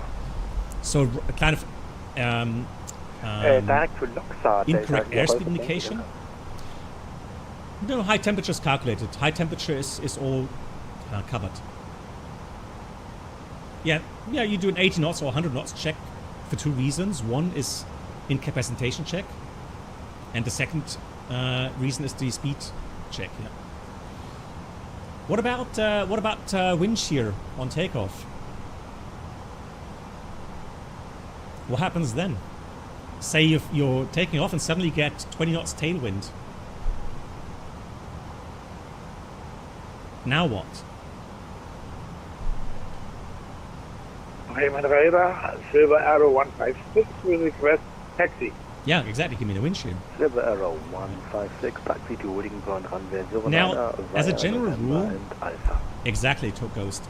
As a general rule, if you're on high speed, so let's say you're 80 knots and you get wind shear, I think you can say it's safe to abort the takeoff if you want. Right? But if you get into the high speed regime and if you get into the high speed regime and you get a wind shear, then you're going to have an issue if you then think about aborting the takeoff, because you do not have a correct V1 indication. Okay? So in this case, it is advisable to do toga, Ghost, very good, call out wind shear, and just do a wind shear takeoff procedure. Alright? But again, if you decide to abort the takeoff with an incorrect speed indication because of wind shear or a wrong airspeed indication, you are potentially risking running off the runway at the end. No, the wind shear alert is actually inhibited depending on the aircraft, either 80 knots or 100 knots. So on the A320 series, let's say you are at 110 knots, you get a sudden wind shear 20 knots from behind, there will be no wind shear call out from the flight warning computer. It's inhibited. Right, so you can only see that by looking at your speed speed trend, and then say from pilot call out, oh, we got a wind shear. Right. But again, be careful with aborting the takeoff in that regard. Oh, we got the Frisian Islands. Oh, wonderful. You got that could be Jever, and that's Whitmont military airports, and this is gonna be, let's see, that should be Wangerooge. This should be my favorite island. Oh no, hang on, that's Wangerooge there, and that's Spiekeroog, and that's Langeoog. Beautiful, my favorite islands here.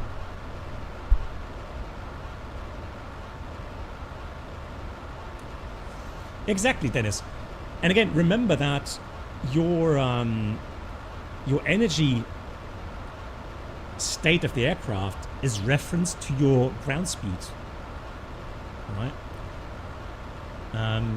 So as long as the indicated airspeed is correct, so it reflects your, pretty much your ground speed, then you have a good reference to V1.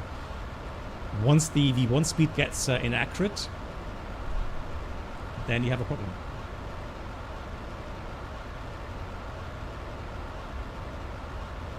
Yeah, terrain ahead, there's many different concepts, to get a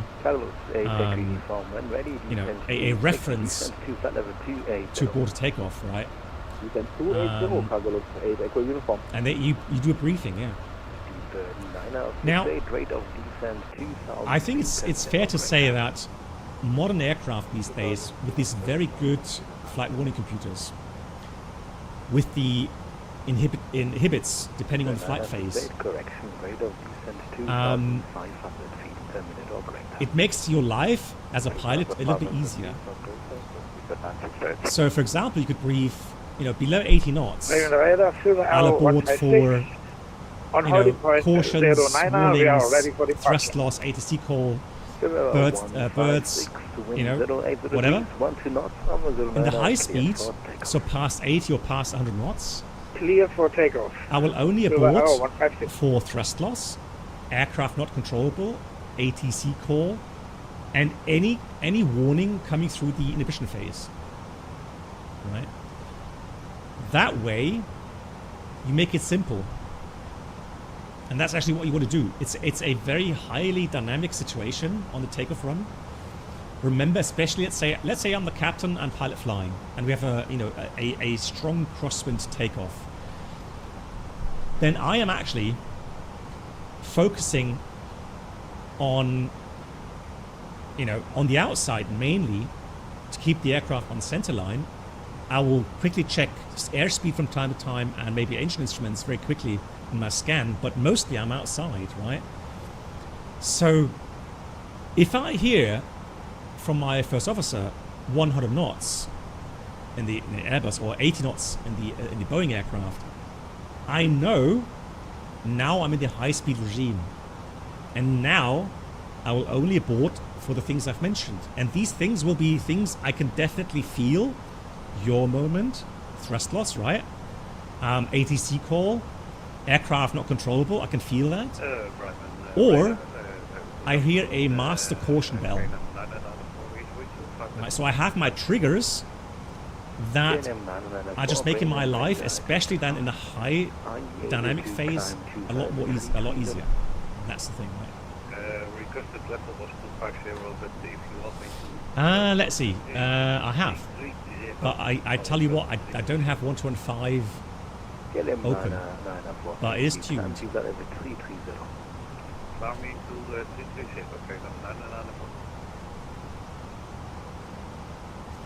No, I would wait for the call sign for the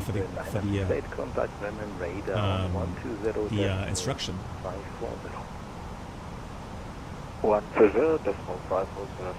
Because the wording is very strict, right? It's like Lufthansa 872 cancel takeoff clearance. I say again, cancel takeoff clearance.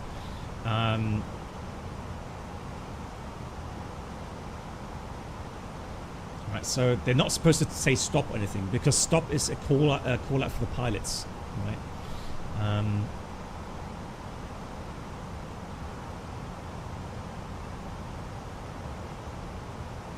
Yeah, exactly. So it could be something else. It could be a call sign confusion. I've had this in Paris, where we called in with our call sign, and then the tower said he actually called a different call sign. That call sign was actually taking off. It was a company aircraft taking off, and it was like he was getting confused because he misheard our call sign, and then we had a very similar call sign to the aircraft that was taking off. So again, you need to listen carefully on takeoff. Make sure you are sure you're hearing your call sign, and then the call cancel takeoff clearance. Bremen rate identified. Climb to level 380. 380. 0L156. Amsterdam do call stop immediately. Okay, yeah. But again, it means, you know, you have to listen up on takeoff. That's for sure.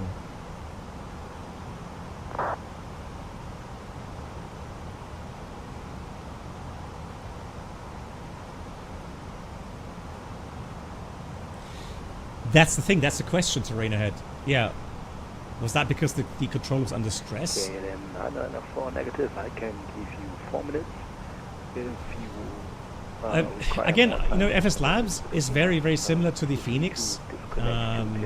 Both are very, very, you know, very well suited to the aircraft.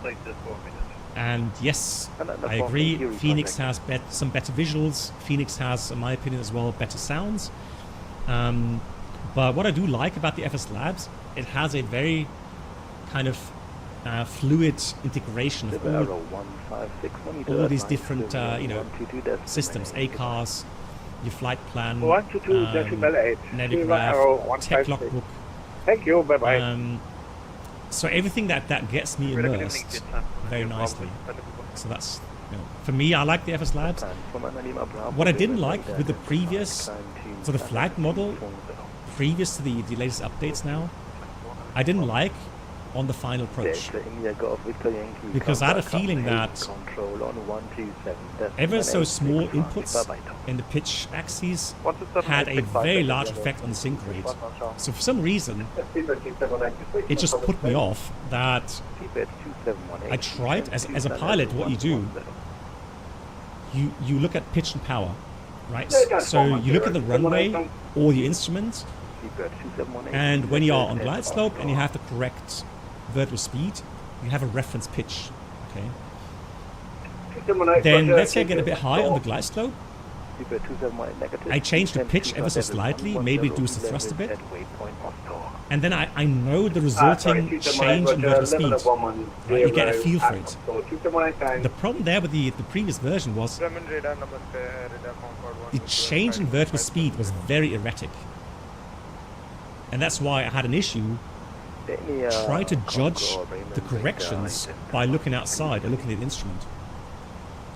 And that has become better now. That is now, I would say, I think this, it feels the same as the FENIX. So I like that. The roll axis, in my opinion, feels a bit too sensitive here in FSLabs. But pitch-wise, I like it now. And flare mode, it's different to the A320 series. It just is. Right, let me see if I can get the definition here. Just give me a second. Here. Startup approved and cleared to Münster. Because I have to put it on pause because I have to be careful. Because I'm using real-world documents for that. 355 Delta India for Alpha Uniform. That show on screen here. Delta Alpha Uniform, read back, correct. So that's that. Right, so flare mode.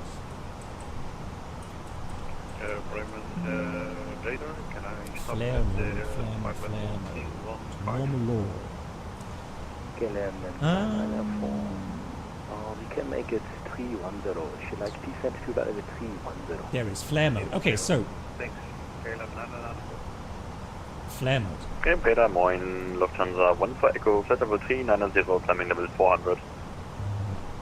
Is ATC still a bit too loud, guys? Or was that okay? Oh, it's a bit too loud. Yeah, let me just dial it down. Soft out. Okay, there we go. Okay, so the normal flare mode we know from A319, 320, and 321. 321 series, the normal ones, right? Not the Neos. What happens with them is the following. When the aircraft passes 50 feet radial altitude, the trimmable horizontal stabilizer is frozen, and the normal flight mode changes to flare mode as the aircraft descends to land. Flare mode is essentially a direct stick-to-elevator relationship with some dampening provided by the load factor and pitch rate feedbacks. So again, flare mode is a direct stick-to-elevator relationship with some dampening. On these aircraft, not the Neos, so not the 320 Neo, anything but the 320 Neo, the following happens. The system memorizes the aircraft's attitude at 50 feet RA. This becomes the initial reference for pitch attitude control. Then, as the aircraft descends through 30 feet, the system begins to reduce the pitch attitude to -2 degrees nose down over a period of 8 seconds. So I understand it is lowering the pitch by 2 degrees over a period of 8 seconds. So let's say you have 4 degree as a reference pitch at 30 feet. It will, without pilot interaction, it would lower the pitch down to 2 degrees. And that would, of course, if you don't intervene, would increase the rate of descent. And that over a period of 8 seconds. So very subtle, right? So the pilot has to continuously put back pressure on the stick, do some inputs, and to counteract that, okay? So you kind of get the feeling like a conventional aircraft where it lowers the nose as the speed reduces and the thrust is being reduced, okay? Now, on the A321 Neo, it's different. Okay? So, when passing 100 feet RA,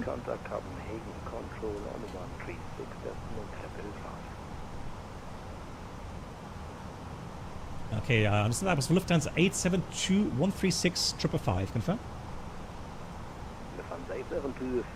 Thank you much, mate. Delta India, Foxtrot Alpha Uniform request taxi. Delta Alpha Uniform taxi loading point runway 09 via November and Alpha. Right, let me get Copenhagen has CPDLC, right? Yeah. Let me log on. 512 contact below and approach 127. So let's go to ATC com. Connection notification. Echo Kilo Delta Kilo. Copenhagen Control, good evening. Lufthansa 872, flight level 340. Flight 72, Quebec Control, good evening, identified. So let's see if he accepts our request here. And I'll dial down the sounds a bit here again. And there we go. Accepted. Current unit is Copenhagen.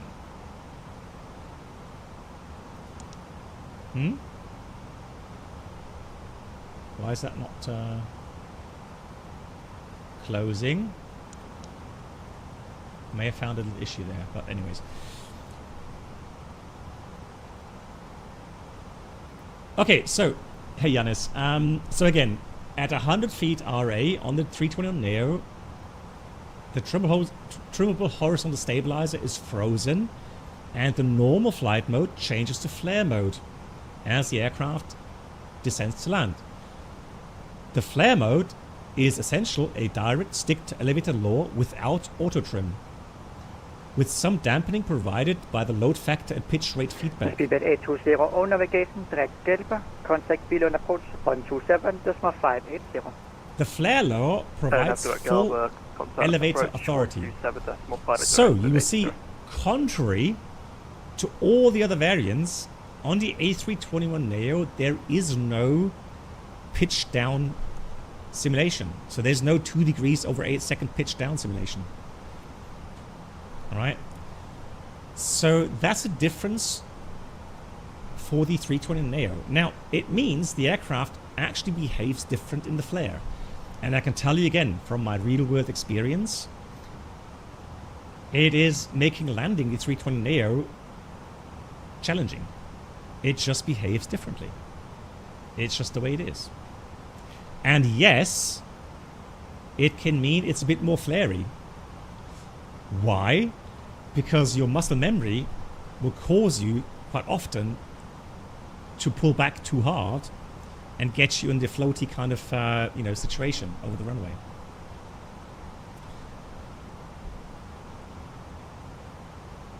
Apparently, yes.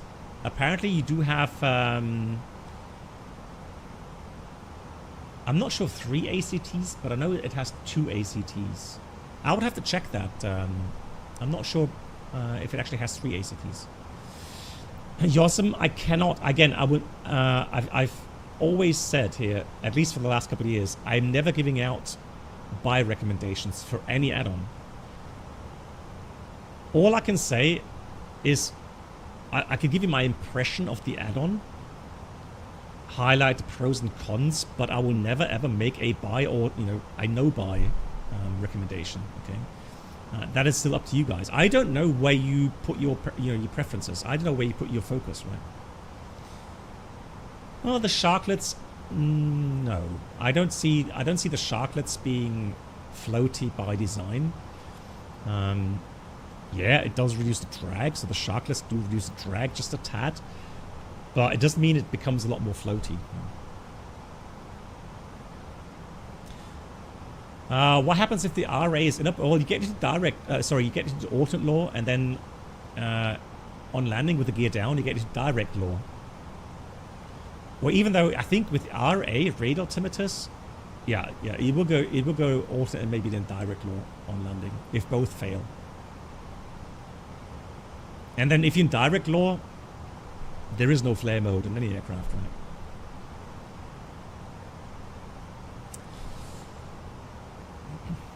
right? Are there? No, it's just for the Neos, Ghost. Yeah.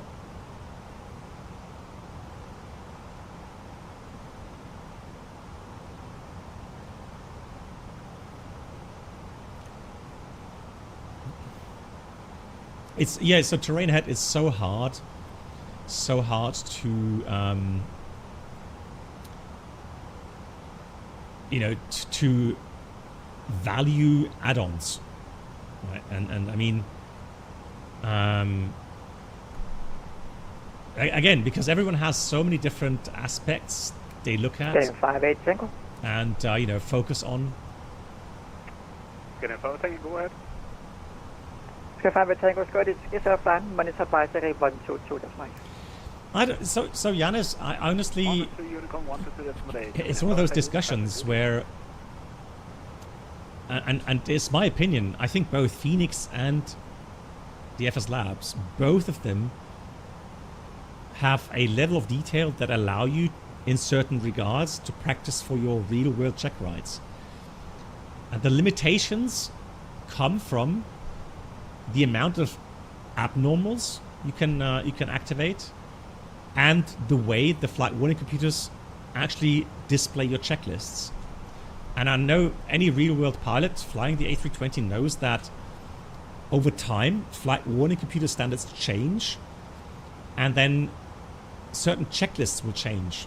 Right? So if you're using a flight warning computer standard, that's a lot different to the FSLabs one, right? Or maybe it isn't, I don't know, but my feeling is it is. But still, both of those, in my opinion, so the FSLabs and the FENIX have an outdated flight warning computer standard. They will not represent the current one. Right? And so if you go really into details with, let's say, really complex abnormals, then you will see a different checklist pop up here, right, compared to the real aircraft. That's the difference. Now, for me, what I practiced, if I had, the general topic, when you go into your base check, or half-yearly check ride, you know your basic topics. If it's going to be electric, if it's going to be hydraulic, if it's going to be flight controls, whatever, right? So, if you know, for example, it's going to be hydraulics, well, which abnormals pose a lot of complications? Dual hydraulic failures. So what you can do is you can program a dual hydraulic failure in here, And then in real time, practice the use of the checklist and your procedures. So fly the aircraft, so aviate, navigate, communicate, go through the checklist, look at the status page, do your, you know, FORDAC, as we call it, facts finding, options, risk, benefit, decision, execution check. Different airlines have different concepts. So you go through your airline concept to then check weather, calculate landing performance, etc., etc., and then make your decision where to land. Okay, so it's these things you can practice, and I found, for me personally, I found that after I was using initially the FSLabs in P3D, and then later the FENIX and the FSLabs in Microsoft, I was a lot more confident. I was a lot more relaxed in these check rides. Right.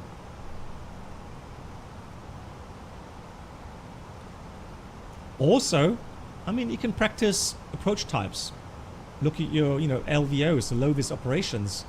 Look at your mode annotations, right?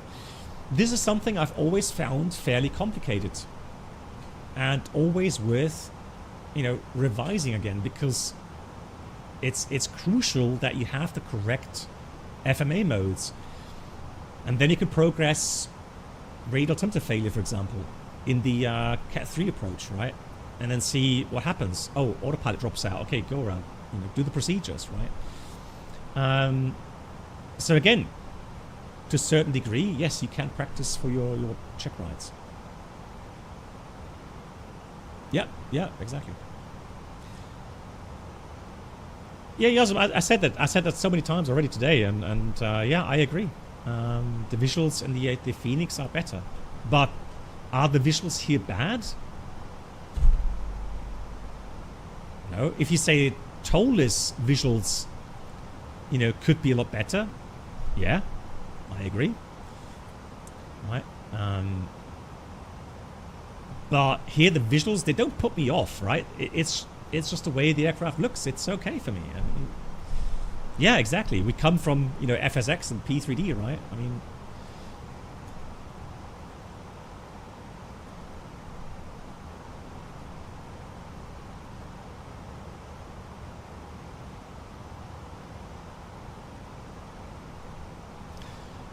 oh yeah, pictures. Right. So, yeah.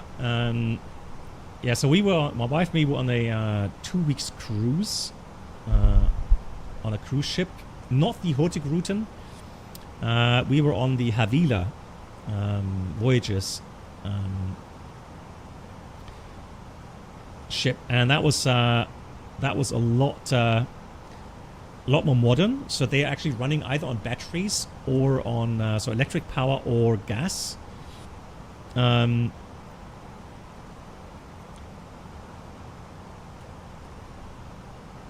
And they claim that the gas is being produced from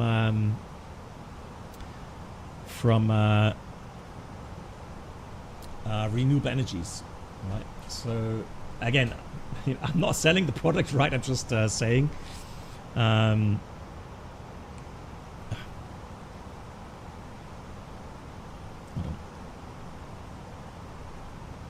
that's it. There we go. So that was the ship. That's the Havila. It's not a huge ship. I think it had like eight decks.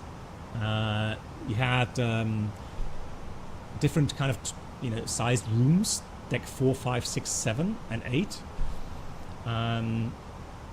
We had a fairly large. It was not huge. It wasn't a suite or anything. It's just a normal room with a king size bed. Yeah, quote mark, exactly. Let me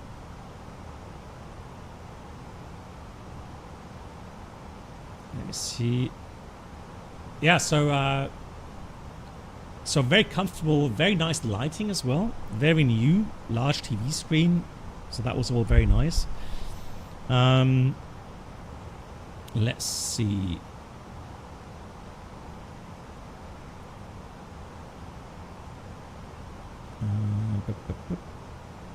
Yeah, so, oh yeah, Bergen. So we stayed an extra day in Bergen.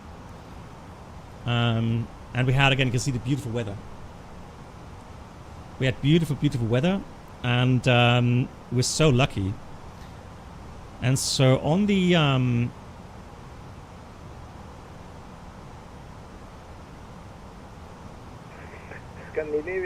on departure,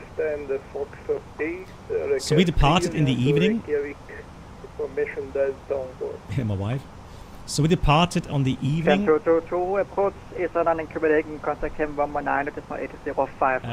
Stort.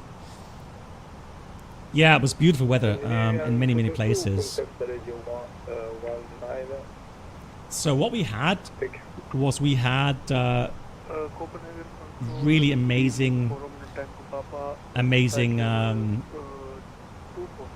visuals. So just see that. It was cold. I mean, it was really, really cold. We had like, between like, I would say -3 down to -15. And then we kind of drove up the western coast, and so we stopped at all the well-known places. So we stopped, be it Alesund, Trondheim, Tromsø, all the bigger ports, and then lots of smaller ports as well. Another cool thing was that on some of the stops, like here in Alesund, we had 8 hours. 8 hours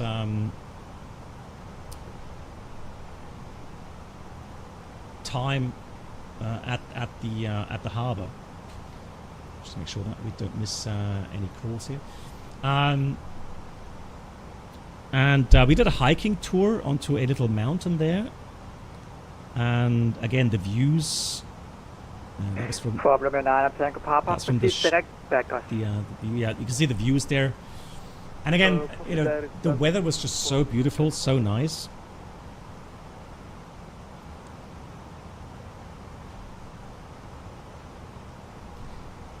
Yeah, and then of course people ask, "Oh, did you see Northern Lights?" Yeah, we did. We saw Northern Lights on lots of different nights, and again, we're so lucky that we had clear skies. Absolutely incredible, views. The food, yeah. So people ask, yeah, the food was fantastic. I'll just find some pictures here for the food. So it was a very good concept. There was no breakfast. They had buffet at breakfast, but for the lunch and for dinner. Hey Svenja, yes, I mean I've got many more. So for lunch and dinner, it was a la carte, and for lunch, for example, you would order, 1, 2, 3, 4 kind of different meals.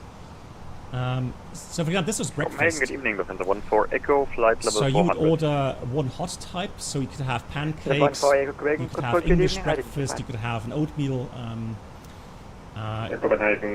then you had a buffet where you could get some bread, some cheese, and make your own kind of muesli. If you want to. I'm going to try and find some more food pictures here. I didn't take that many food pictures, but let me just check here. Hold on.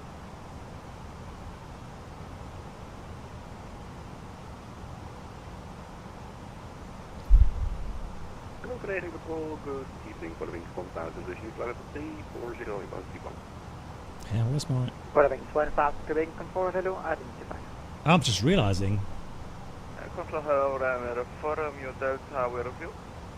I didn't completely sync up my... Oh, there we go.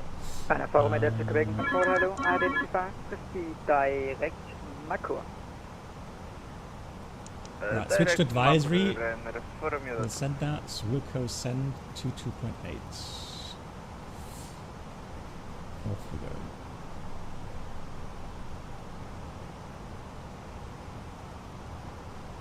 have to switch to my iPhone to get the other pictures.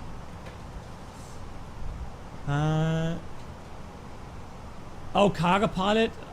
Yeah. Thanks for reminding me. I need to get to that. Yeah, sorry.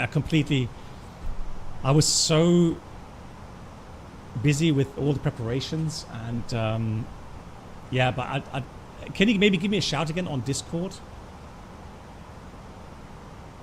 to make sure I get that done over the next couple of days? Yeah, apologies. No, I'll try to get to the Cargo Pilot. I do have some time, so I'll try to get to that ASAP. Yeah, so we're flying back from Bergen to Hamburg later on. So let's try to find a couple more food pictures. There we go. So there's one. Let's sync that up here. What? Why is it not possible?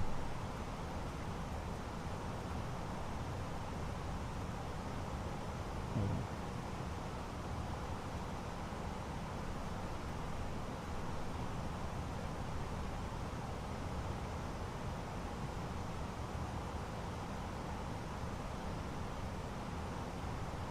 Yeah, there we go. So, so this was for lunch, for example. So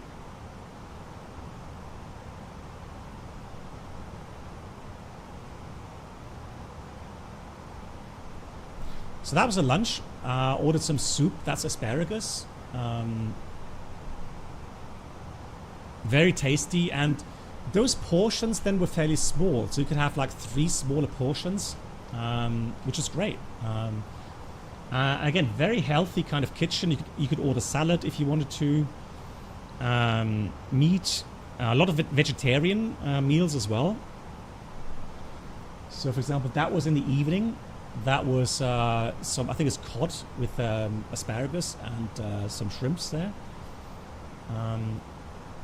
Very high quality cuisine, and that was so the buffet, or the let's say breakfast, lunch and dinner was already in the price included. All right. They also had a very, very noble restaurant, and my wife and me did one evening there in a noble restaurant, and then of course, you know, the meals there obviously yeah, a bit more high quality, right? But that costs extra though. Okay, so but again, I didn't quite understand the concept, because the normal meals that were already included in your price for the cruise, those meals were already so good. Here's another example. So those meals were already so good that I don't understand why you would want to, you know, dine at the fine restaurant, to be honest. Here's an example of a Caesar salad. Again, no, they did not have green corn bacon, no. Yeah, and then, I mean, you know, the cruise, I mean, every day, you know, we spent a lot of time outside, just taking pictures, because it was just so beautiful, right?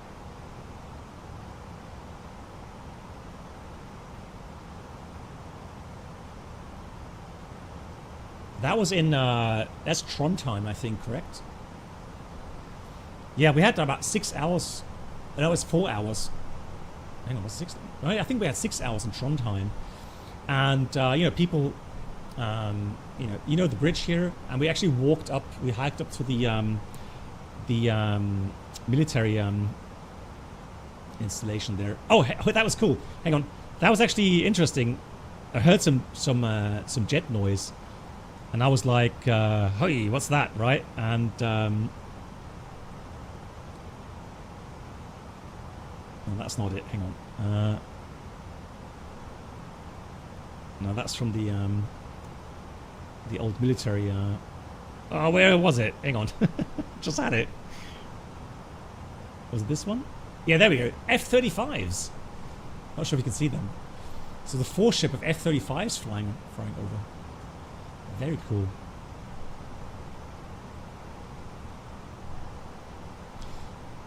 But anyways, that's me being a pilot.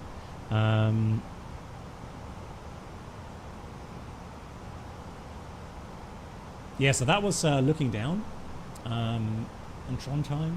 And you can see again, sunshine. The weather was just so beautiful. Absolutely incredible.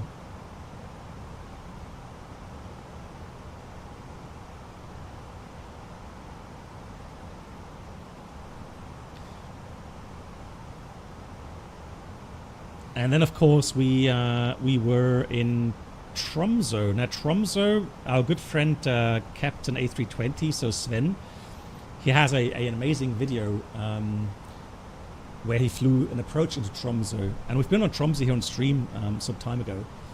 So again, you know, I think that was even north of Tromsø. That was getting more towards as we're getting more closer to Kirkenes. Don't know the exact name of that place, but yeah, it was getting cold. Odess, maybe somewhere in that region, and it was getting colder and colder. And the Tromsø, also very beautiful. Yeah, and again, Northern Lights. We were so lucky with the Northern Lights as well. Oh yeah, and in Kirkenes we did a dog sled ride, obviously.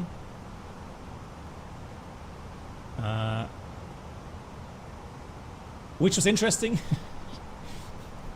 But we had to do it, right? Minus 15 degrees. It was cold. Not gonna lie, that was very cold. Oh, and they had the ice hotel. So you guys probably heard of it. Yeah, so we didn't sleep in the ice hotel, but we got a tour through that, which was interesting. I don't think I would fancy sleeping there. You know, to be absolutely honest with you, that just looks too cold for me. You get a sleeping bag, yeah, but still, I don't know.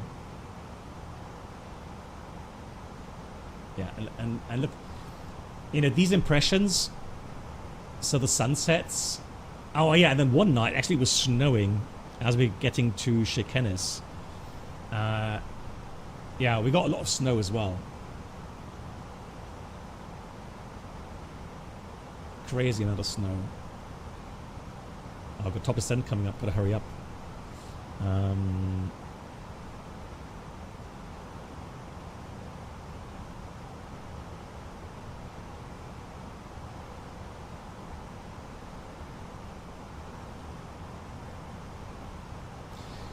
Oh yeah, that one night we had Northern Lights that went all. So we were like below the Northern Lights, and they were like, you know, a complete 180 degrees above us. So very strong as well. You could see that with your naked eyes very, very clearly.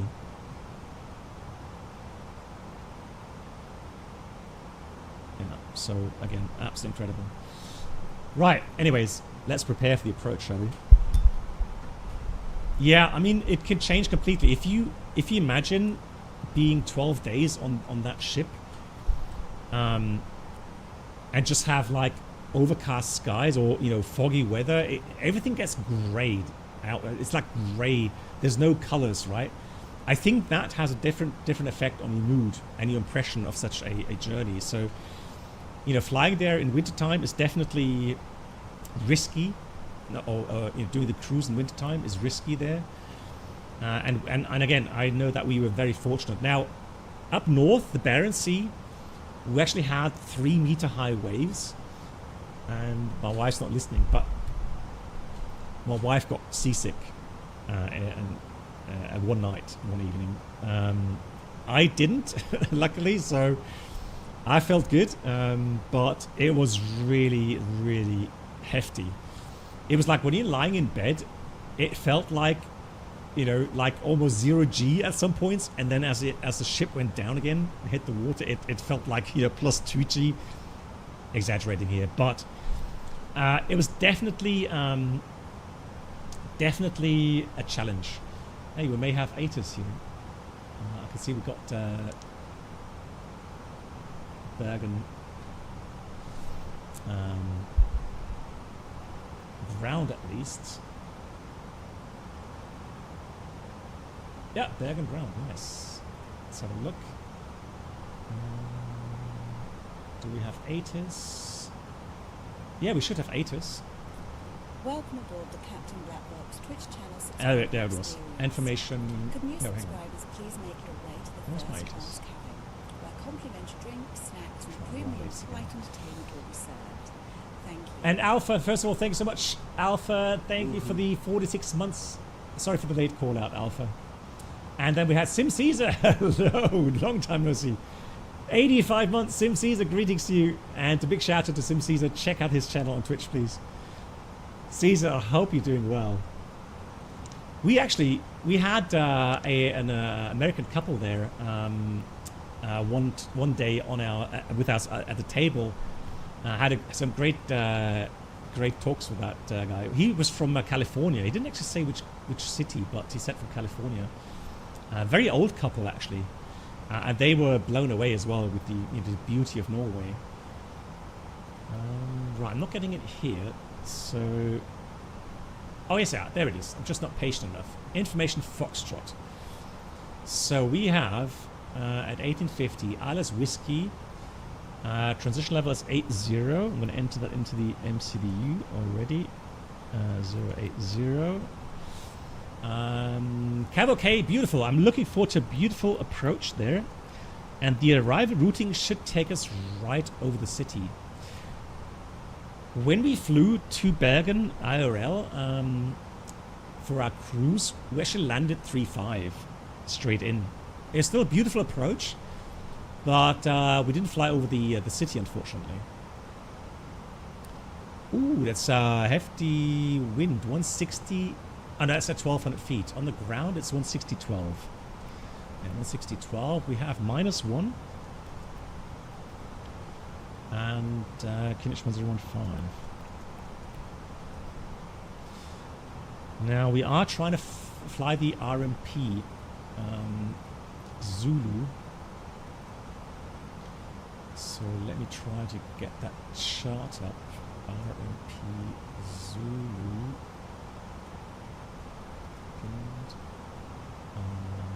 Where is it? There it is. RMP Zulu. And we're not allowed to do LPV, so we have to take LNAVINAV 640 for the minimums. 640, that's 474 feet height for the minimums. No, so, oh yeah, and I did get into contact with a couple of these wonderful servants on board, so the crew servants, so it's a crew I should say. They were very nice. Really, really nice. And the thing is, we never got to see the captains. They must have had a different room somewhere. So I never saw them. So there's no chance to kind of go then, like, you know, ask to see the cockpit, if you like. So that was unfortunate, though. Right, let me get... yeah, the bridge. Sorry, yeah, the bridge. Yeah.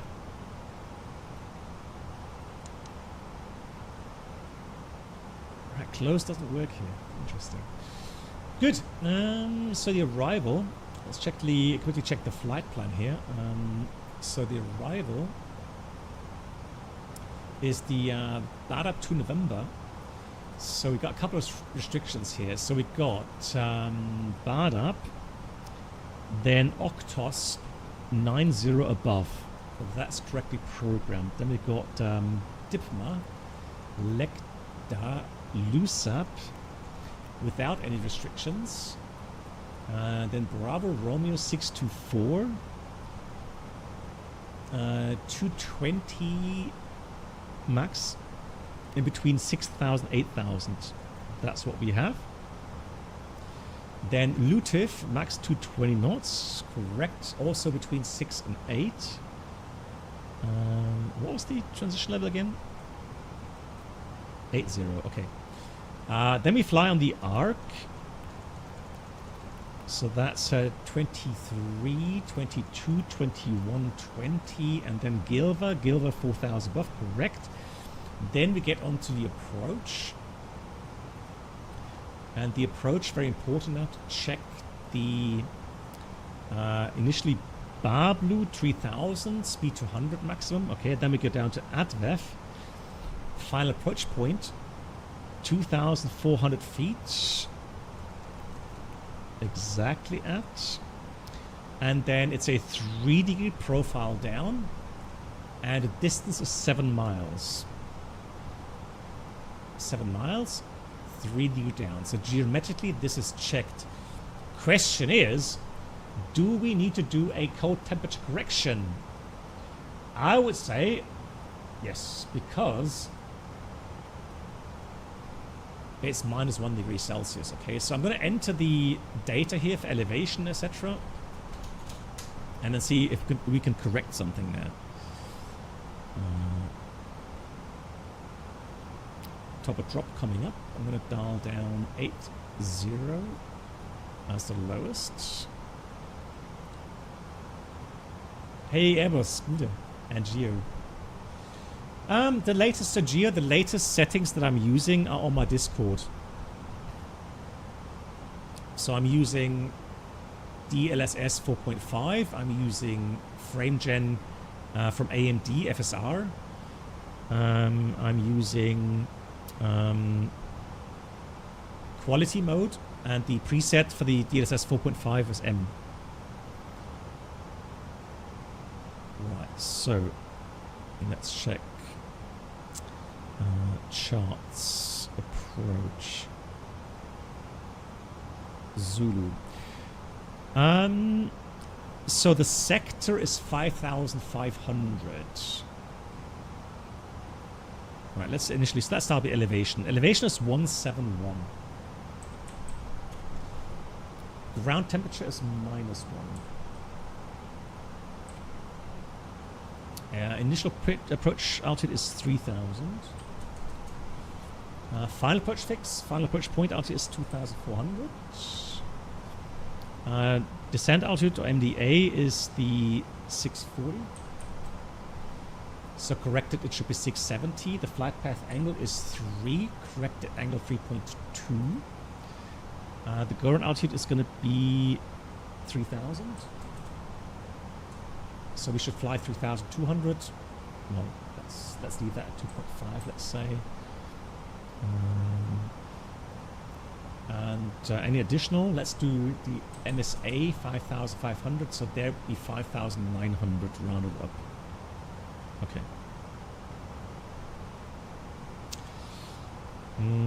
What about 6,000 on the arc? 6.4. Okay. So I am inclined to fly the arrival. Alright, stop heading down. We've got descend out blue 80.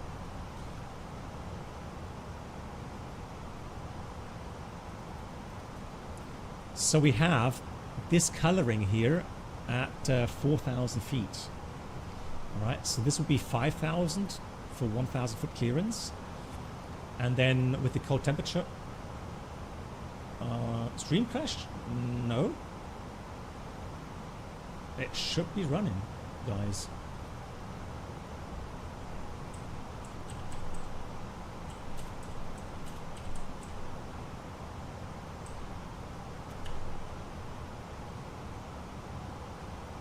Guys, let me know if you can see the stream. Maybe refresh your browser windows. On YouTube, can somebody... It is running, right? Bad. Yeah. Just checking. No, YouTube is still the original stream, so that... It must have been a Twitch issue then. I have not dropped any frames. It did not freeze. Thank you much for the feedback, guys. Okay, so we're back on Twitch as well. Cool. Thank you much, Jacob. Yeah, running on YouTube. Fantastic. Thank you for the feedback. Yeah, so I was just saying that... so here, 6,000 is going to be safe. All right, because this means it's 4,000 clearance. and we add 1,000 buffer, so 5,000 would be safe here. Maybe 5.5 with the equal temperature correction. So 6,000 on the arc, and then 4,000. White area is 2,000 plus what is 3,000 safe. 3.5 with cold temperature correction, so 4,000 safe. So we can fly as published, okay? Now, for the approach, two options. Either we fly the corrected altitude. So either we fly at 2,600 feet. However, then we have to fly a selected vertical path, or we fly 2,400, but that wouldn't be safe though, would it? 2.3, no, that would not be safe. 2,424, because we have 2,300 as a minimum clearance. So in our case today, guys, we're going to fly the approach for practice reasons out of 2,600 corrected in nav mode. However, vertically, we'll do that selected flight path angle with a corrected angle of 2.7. Okay, that's the plan.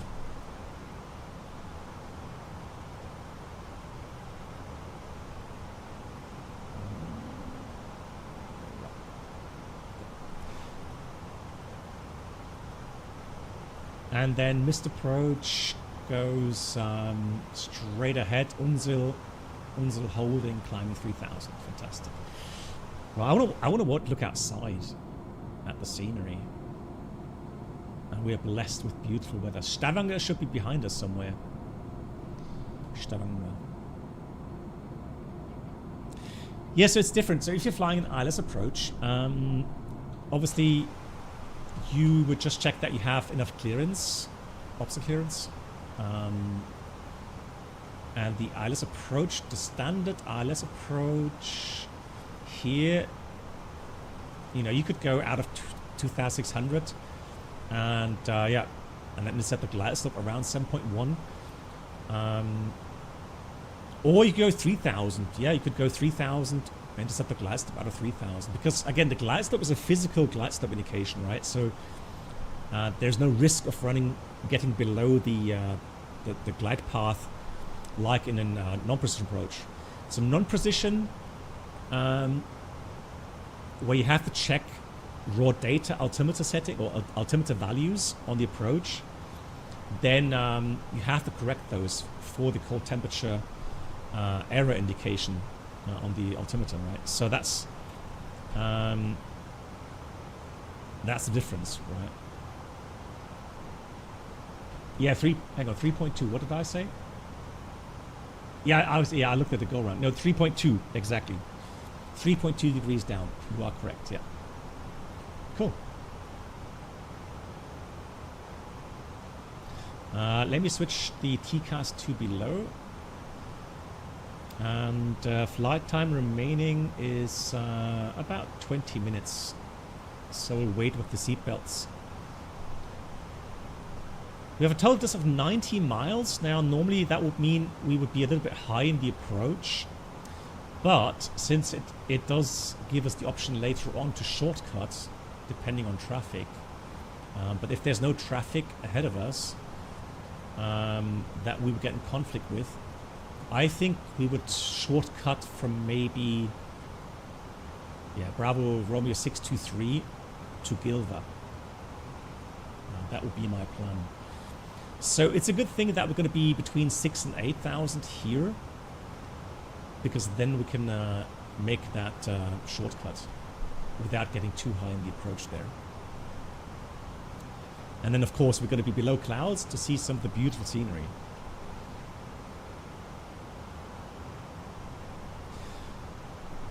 Right, now for landing performance. Let's do that. So let's get config.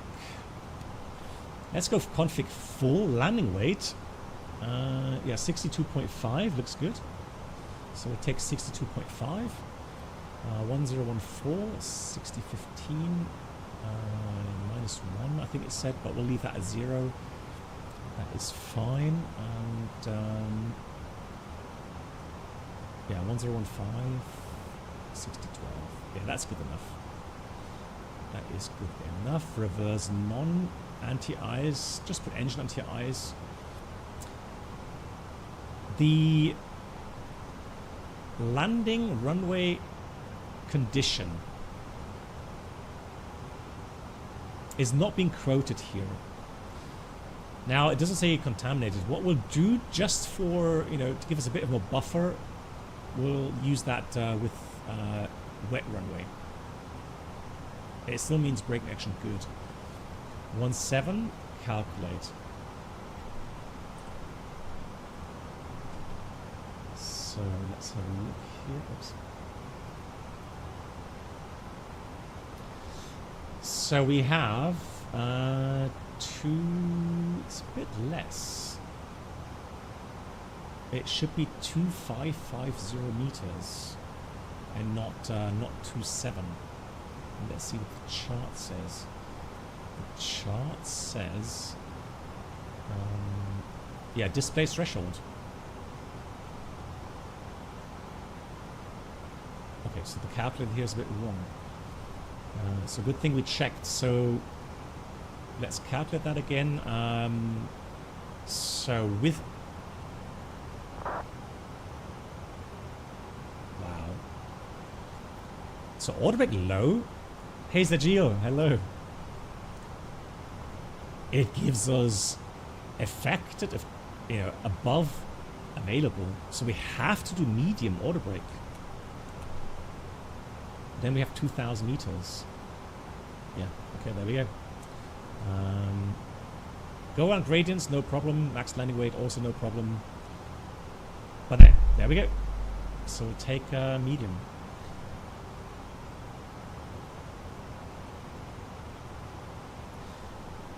Well, no. So if you calculate the landing performance with reverser, you have to use max reverse. Right? Otherwise, you're not going to achieve those values. Okay. So personally, what I like to do is calculate landing performance without the reverser credit. That way, if I have an engine failure on final, I don't have to go around. I know my landing performance is still going to be good because I calculate without reverse thrust.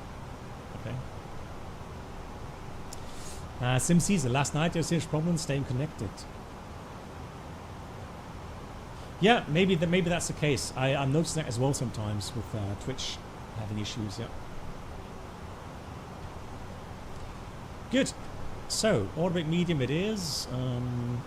Got the minimums filled out. Performance page. Config full. Minimums in. Actually, minimum is corrected. Should be.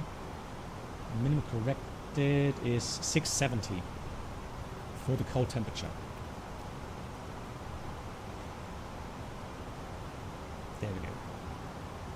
Bergen ground 121,905. 121,905. There we go. That's ground. Excellent. Hey Andy, Grüße nach Hannover. Yeah, it does run better. I mean I'm running you know, DLSS 4.5, so I had very little issues anyways. But now people that use you know, a lower end, or I wouldn't say lower end graphics card, but you know, a 3000 series graphics card without DLSS or with basic DLSS, they are reporting better performance as well. So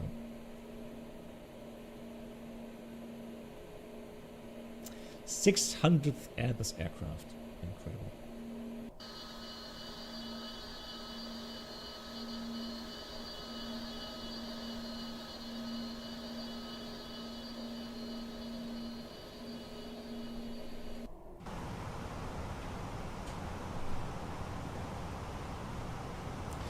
Now it's time to get everything strapped in for landing. Seatbelts on, passing 10,000 feet. Let's get some landing lights on as well.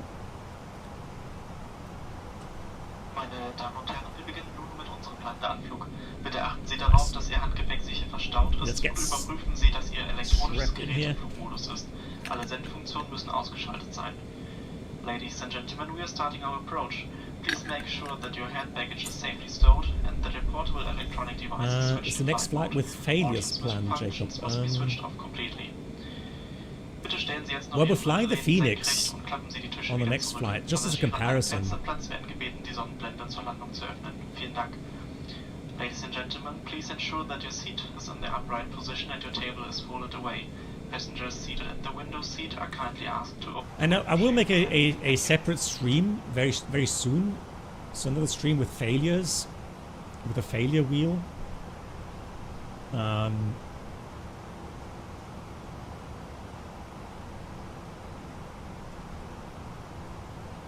But I've not planned any specific failures for the flight now.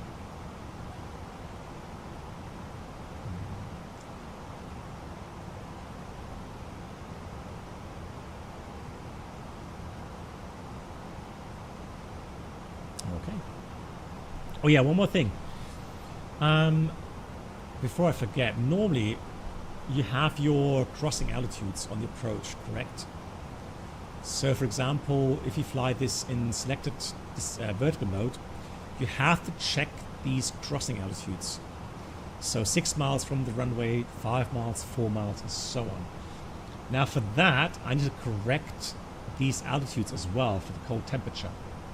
And it's always, the correction is always applied. Right, let's go down to 6,000 here on altimeter 1015. So we have little speed 6,000, 1015. And then we can read the checklist. Engine anti-ice are not really worth it. Leave off. So we have the approach checklist. Barrow ref, QH 1015. Seatbelts on. Minimum. Barrow 670 feet. Auto brake medium. Engine mode selector is normal. That's the approach checklist completed. We should be right over Bergen, correct?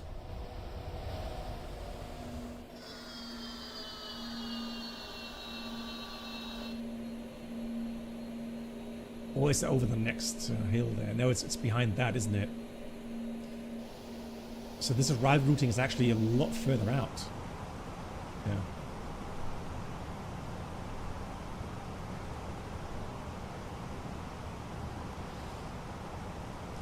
Alright, so there's no traffic ahead of us, so we can actually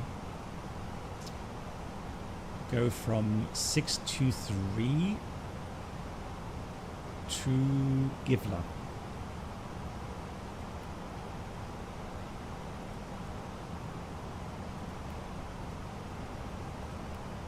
Yeah, that was a hefty spool up, yeah.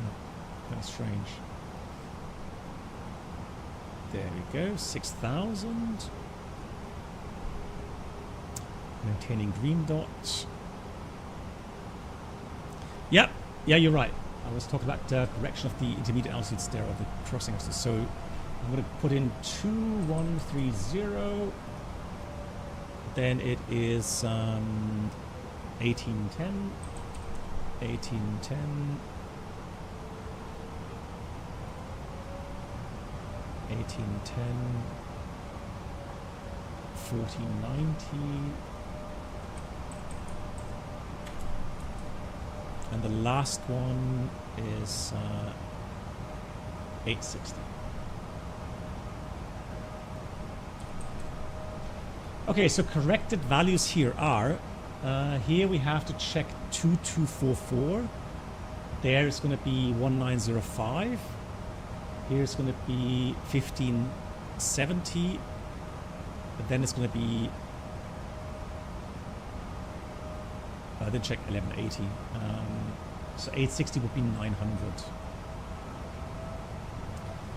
Right, down we go 4000. Bergen traffic, Lufthansa 872 is inbound Gilver for the RNF approach 17 in Bergen.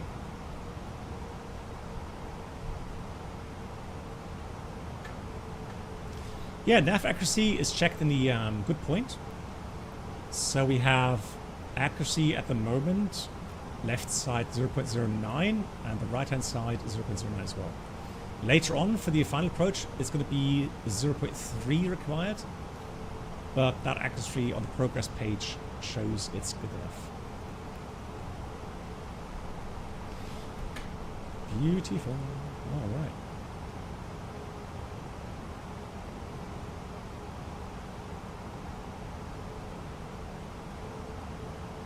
All those beautiful fjords. Lots of bridges here. Nice.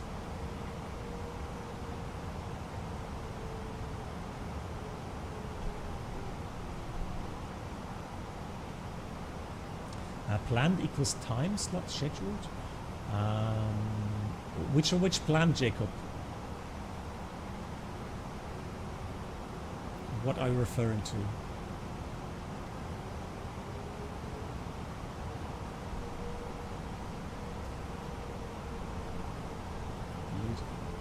Yeah, it is beautiful.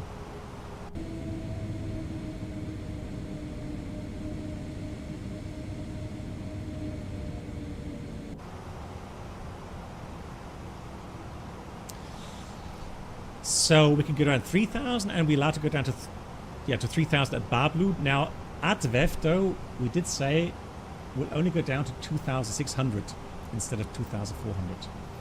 Here comes flaps 1, speed is checked, flaps 1. Just to get some spoilers out, some slats out.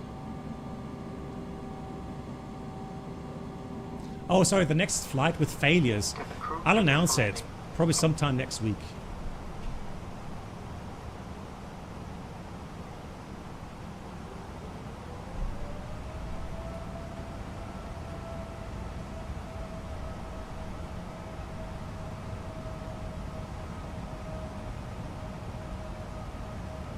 Now let me quickly check, one more check quickly with the VRAM.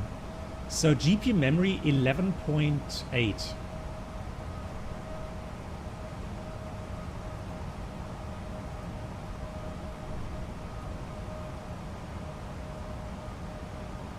It has a high pitch because it only has slats out at the moment.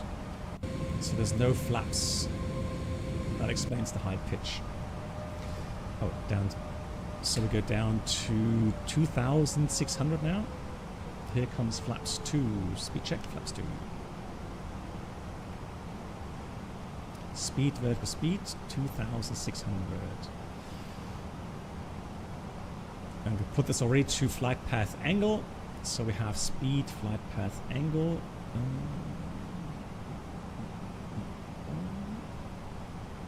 Let's get that a bit brighter. Let's keep speed to 170 for now.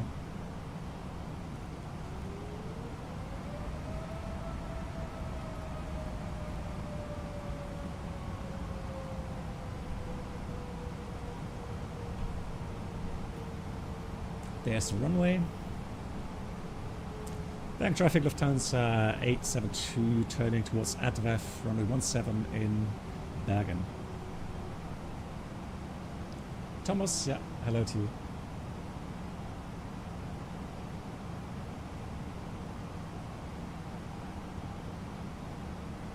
Yeah, but Jajil, I mean, my argument is that checking contour layers, and even with cold temperature correction, if we still keep 1,000 feet clear of those obstacles in that contour, we don't have to fly the corrected altitudes. 2,500. Checked.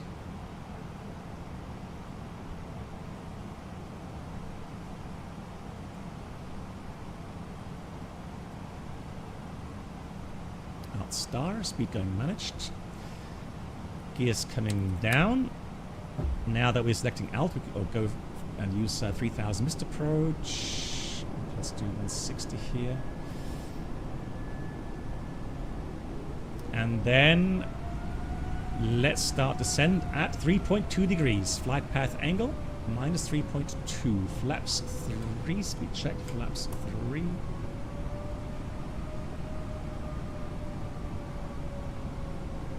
And flaps full. Speed is checked. Flaps full.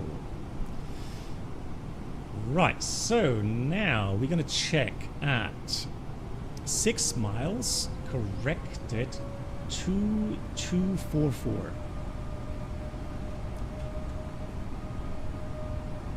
Six miles, lots of headwind, look at that. 30 knots headwind, 6 miles, let's say 2240. So according to this, corrected. No, you don't. You can fly this in normal profile with speed. It's just to make your life a bit easier, that's all. So at 5 miles, corrected, we should be at 1900 feet.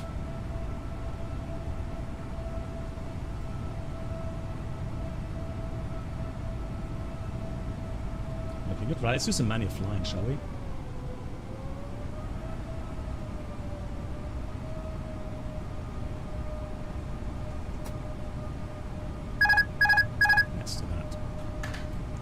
Right, next one was 4 miles. 4 miles. It was 1490, corrected 1570. 4 miles, 1570. We'll just get a tad low. I'll correct that. Let's get the flight director off.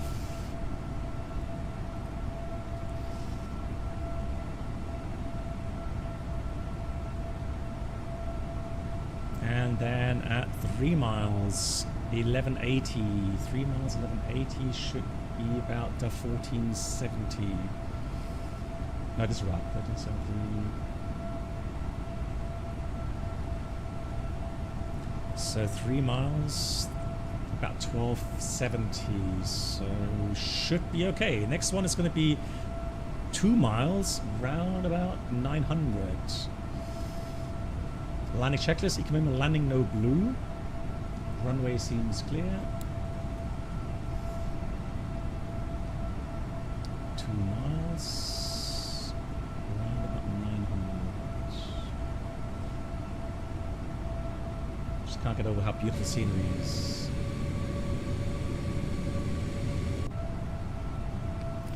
Everything nice. And look at that, 2 white, 2 red. Right on path.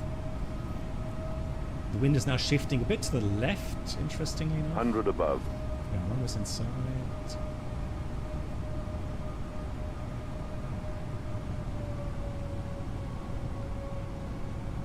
Minimum. Continue.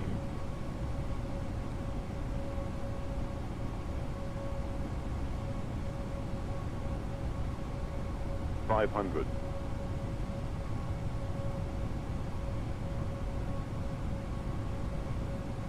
$300. $200. Getting a little bit low here.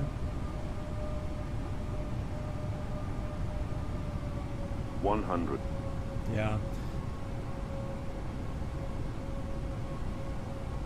It's a big dent. 50. 40. 30. 20. Retard. Now that's 10. how Retard. pros do 5. it. Come on. Spoilers. Reverse a green decel.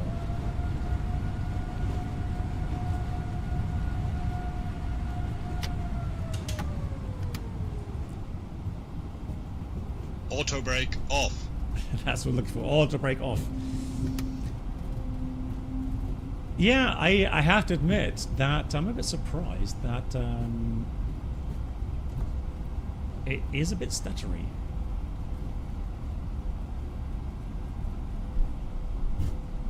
We'll check that with the FENIX as well. So even though the VRAM bis wir unsere endgültige Packposition erreicht haben und die Anschlagzeichen über ihn ausgeschaltet wurden. Kapitän und seine Crew danken Ihnen, dass Sie heute gewählt haben. Wir wünschen Ihnen hier noch einen schönen verbleibenden Tag oder gegebenenfalls eine angenehme und sichere Weiterreise. Ladies and gentlemen, please remember 60 FPS. Fast until the captain has switched off the seatbelt signs above her heads. Alrighty, anyways, let's I would like to say goodbye to you now. Feliz ground, good evening from Lufthansa 872, just located. Lufthansa 872, pleasant ground, hello, very well, welcome to Pleasant, taxi straight ahead, Echo to stand 26, good evening.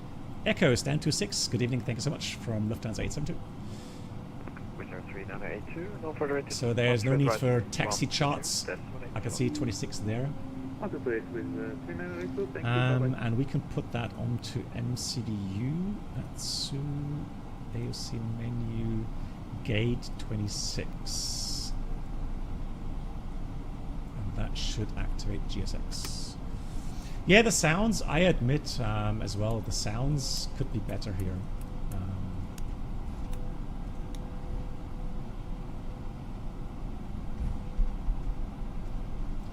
So we've got strobe lights off. Let's start the APU.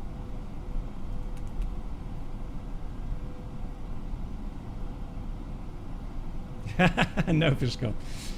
But I have to admit, so the flare actually here is, in my opinion, is more predictable.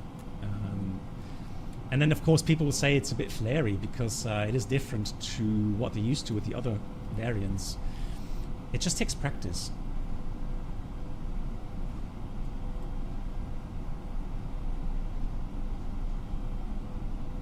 It should be FSLabs, yeah, and in the control center,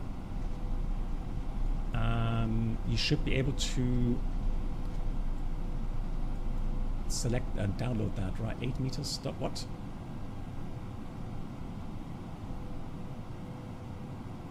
That can't be right.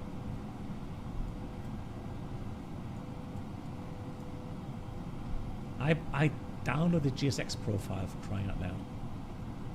I think. Right, I've got to stop this manually now because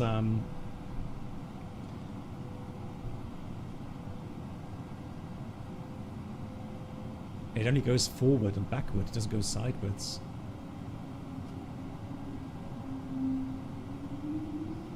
Now I have to estimate the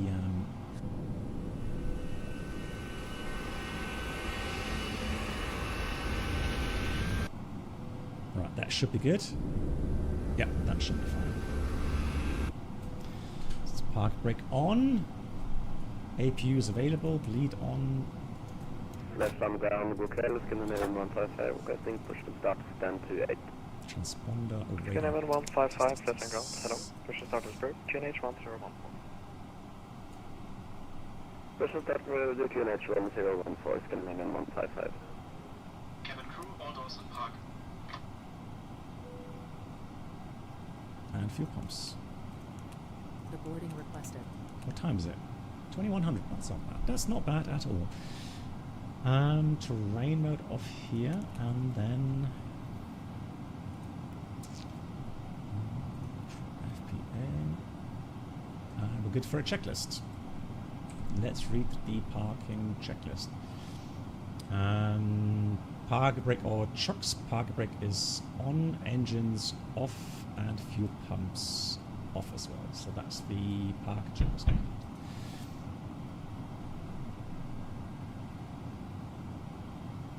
Yeah, the leaps or the Pratt & Whitneys as well, they are very quiet, yeah.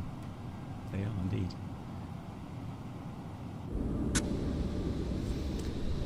These helicopters I saw IRL. That was very cool. So after landing, when we taxied in, we saw one of those helicopters. Very cool. Yeah, we parked here. I think we parked at 28. 2 weeks ago, we arrived here IRL. Passengers, the boarding started.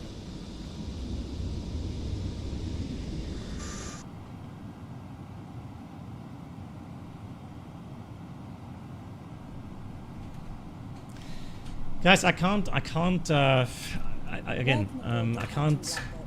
predict, you know, what your FPS will be like. The only test I did today on my rig was, you know, TIA mode, FENIX and FSLabs. And in Frankfurt, I got FENIX about 40 FPS and the FSLabs at about 35-ish FPS, right?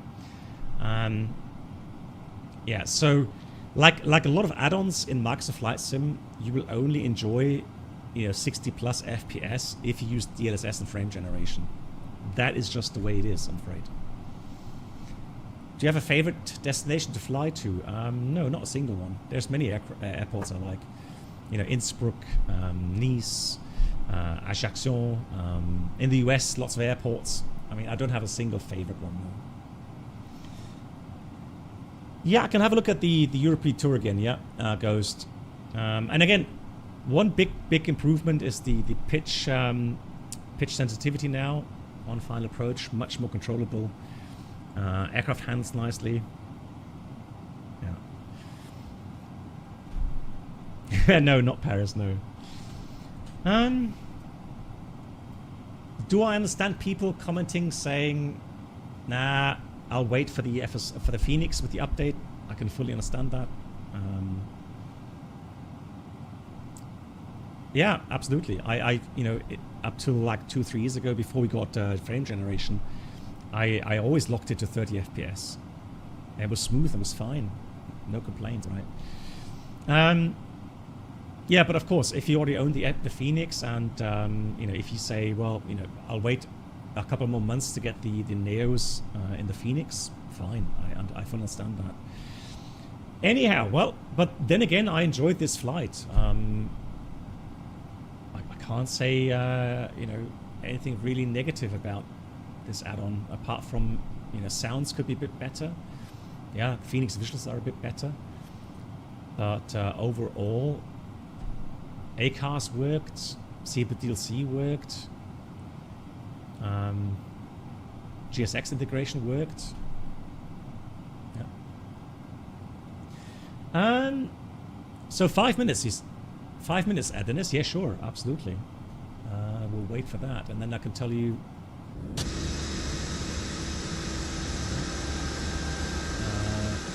For the next flight, we'll take the FENIX A321. Where's the other runway? Hang on. Airports, Bergen, 2 runways. Let's take 17. There we go. Dennis, yeah, we're all set for your approach. Assuming you're going to come in on 17, that is. Yeah, with the retro livery, exactly. So we'll fly the FENIX. We'll get a nice comparison then regarding performance. Oh, really, Professor Sand? FENIX kept crashing your simulator? I've not had any issues with it, no. But we can already calculate the... Scandinavian 155, request taxi. Scandinavian 155, taxi via Whiskey Delta Yankee to only point runway 17. The next flight, so let's go Bergen. Whiskey Delta Yankee to only point runway 17. Let's recalculate that. We'll depart, what time is it now? 2020 UTC. So we'll depart 2045 UTC, let's say. And we'll generate that. Yeah, we'll do one more flight. Bergen to Hamburg. But this time in the FENIX 321.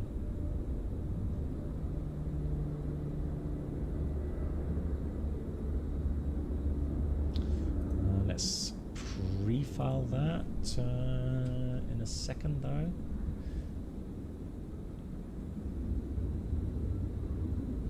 Yeah, so Ghost, IRL, I always found the IAE engines a little bit tricky in the approach. So especially when you had, strong gusty winds.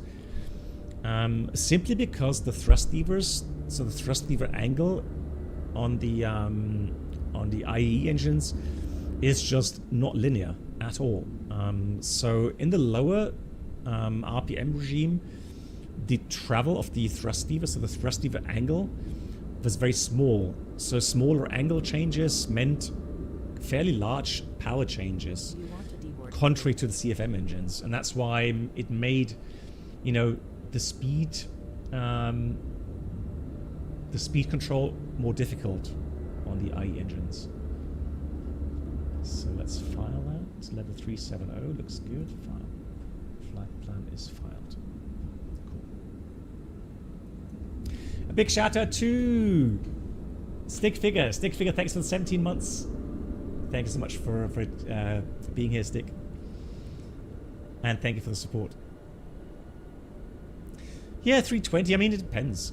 You had turnarounds sometimes, 40 minutes, sometimes 60, sometimes 70, 80, 90 minutes. It varies.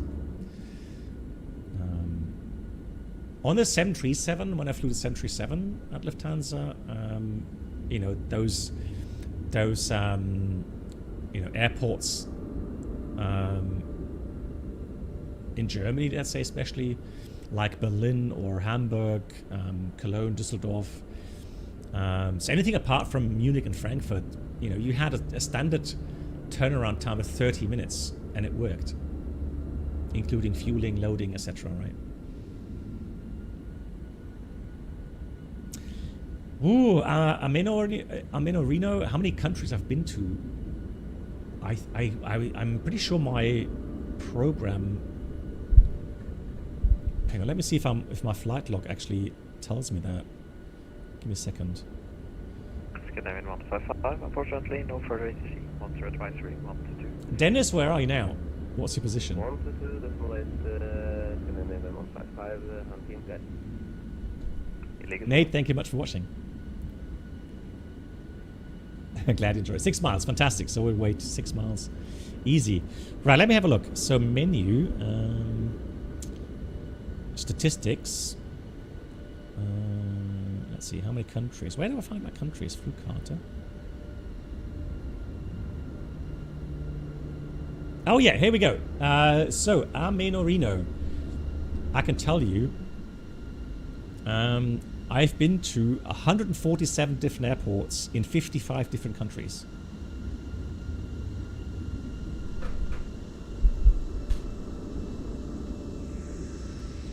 Lavatory service has been requested. Oh, has it? Right, there's an SAS landing, taking off, 6 miles.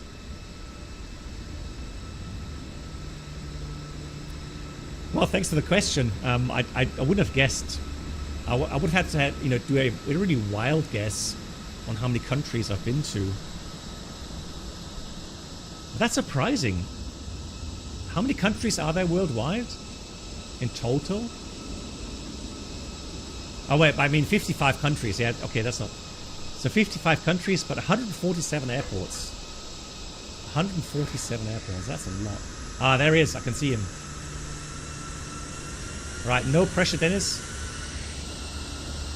Yeah, I hope the Scandi is waiting. Yeah, I think he is. Hey, Pilot Lad, retirement is great. I'm enjoying my time. Just been a long holiday on a cruise to Norway. Brilliant. So, all good. Now, so you would have to speak good German to fly for Lufthansa or Austria or Swiss, I think. I know that if you fly for Lufthansa City Airlines, so the new subsidiary, then you don't have to speak German. That I do know, but for the mainline Lufthansa or Austria or Swiss, I think you have to speak German. It's already 5 months, really? Yeah, you're right. Well, let's say 4 months, Ghost. 4 months. Here we go, Ghost. Dennis. 195 countries, yeah, some of that region, right? Landing gears out, that's a 350. Nice, okay. No pressure.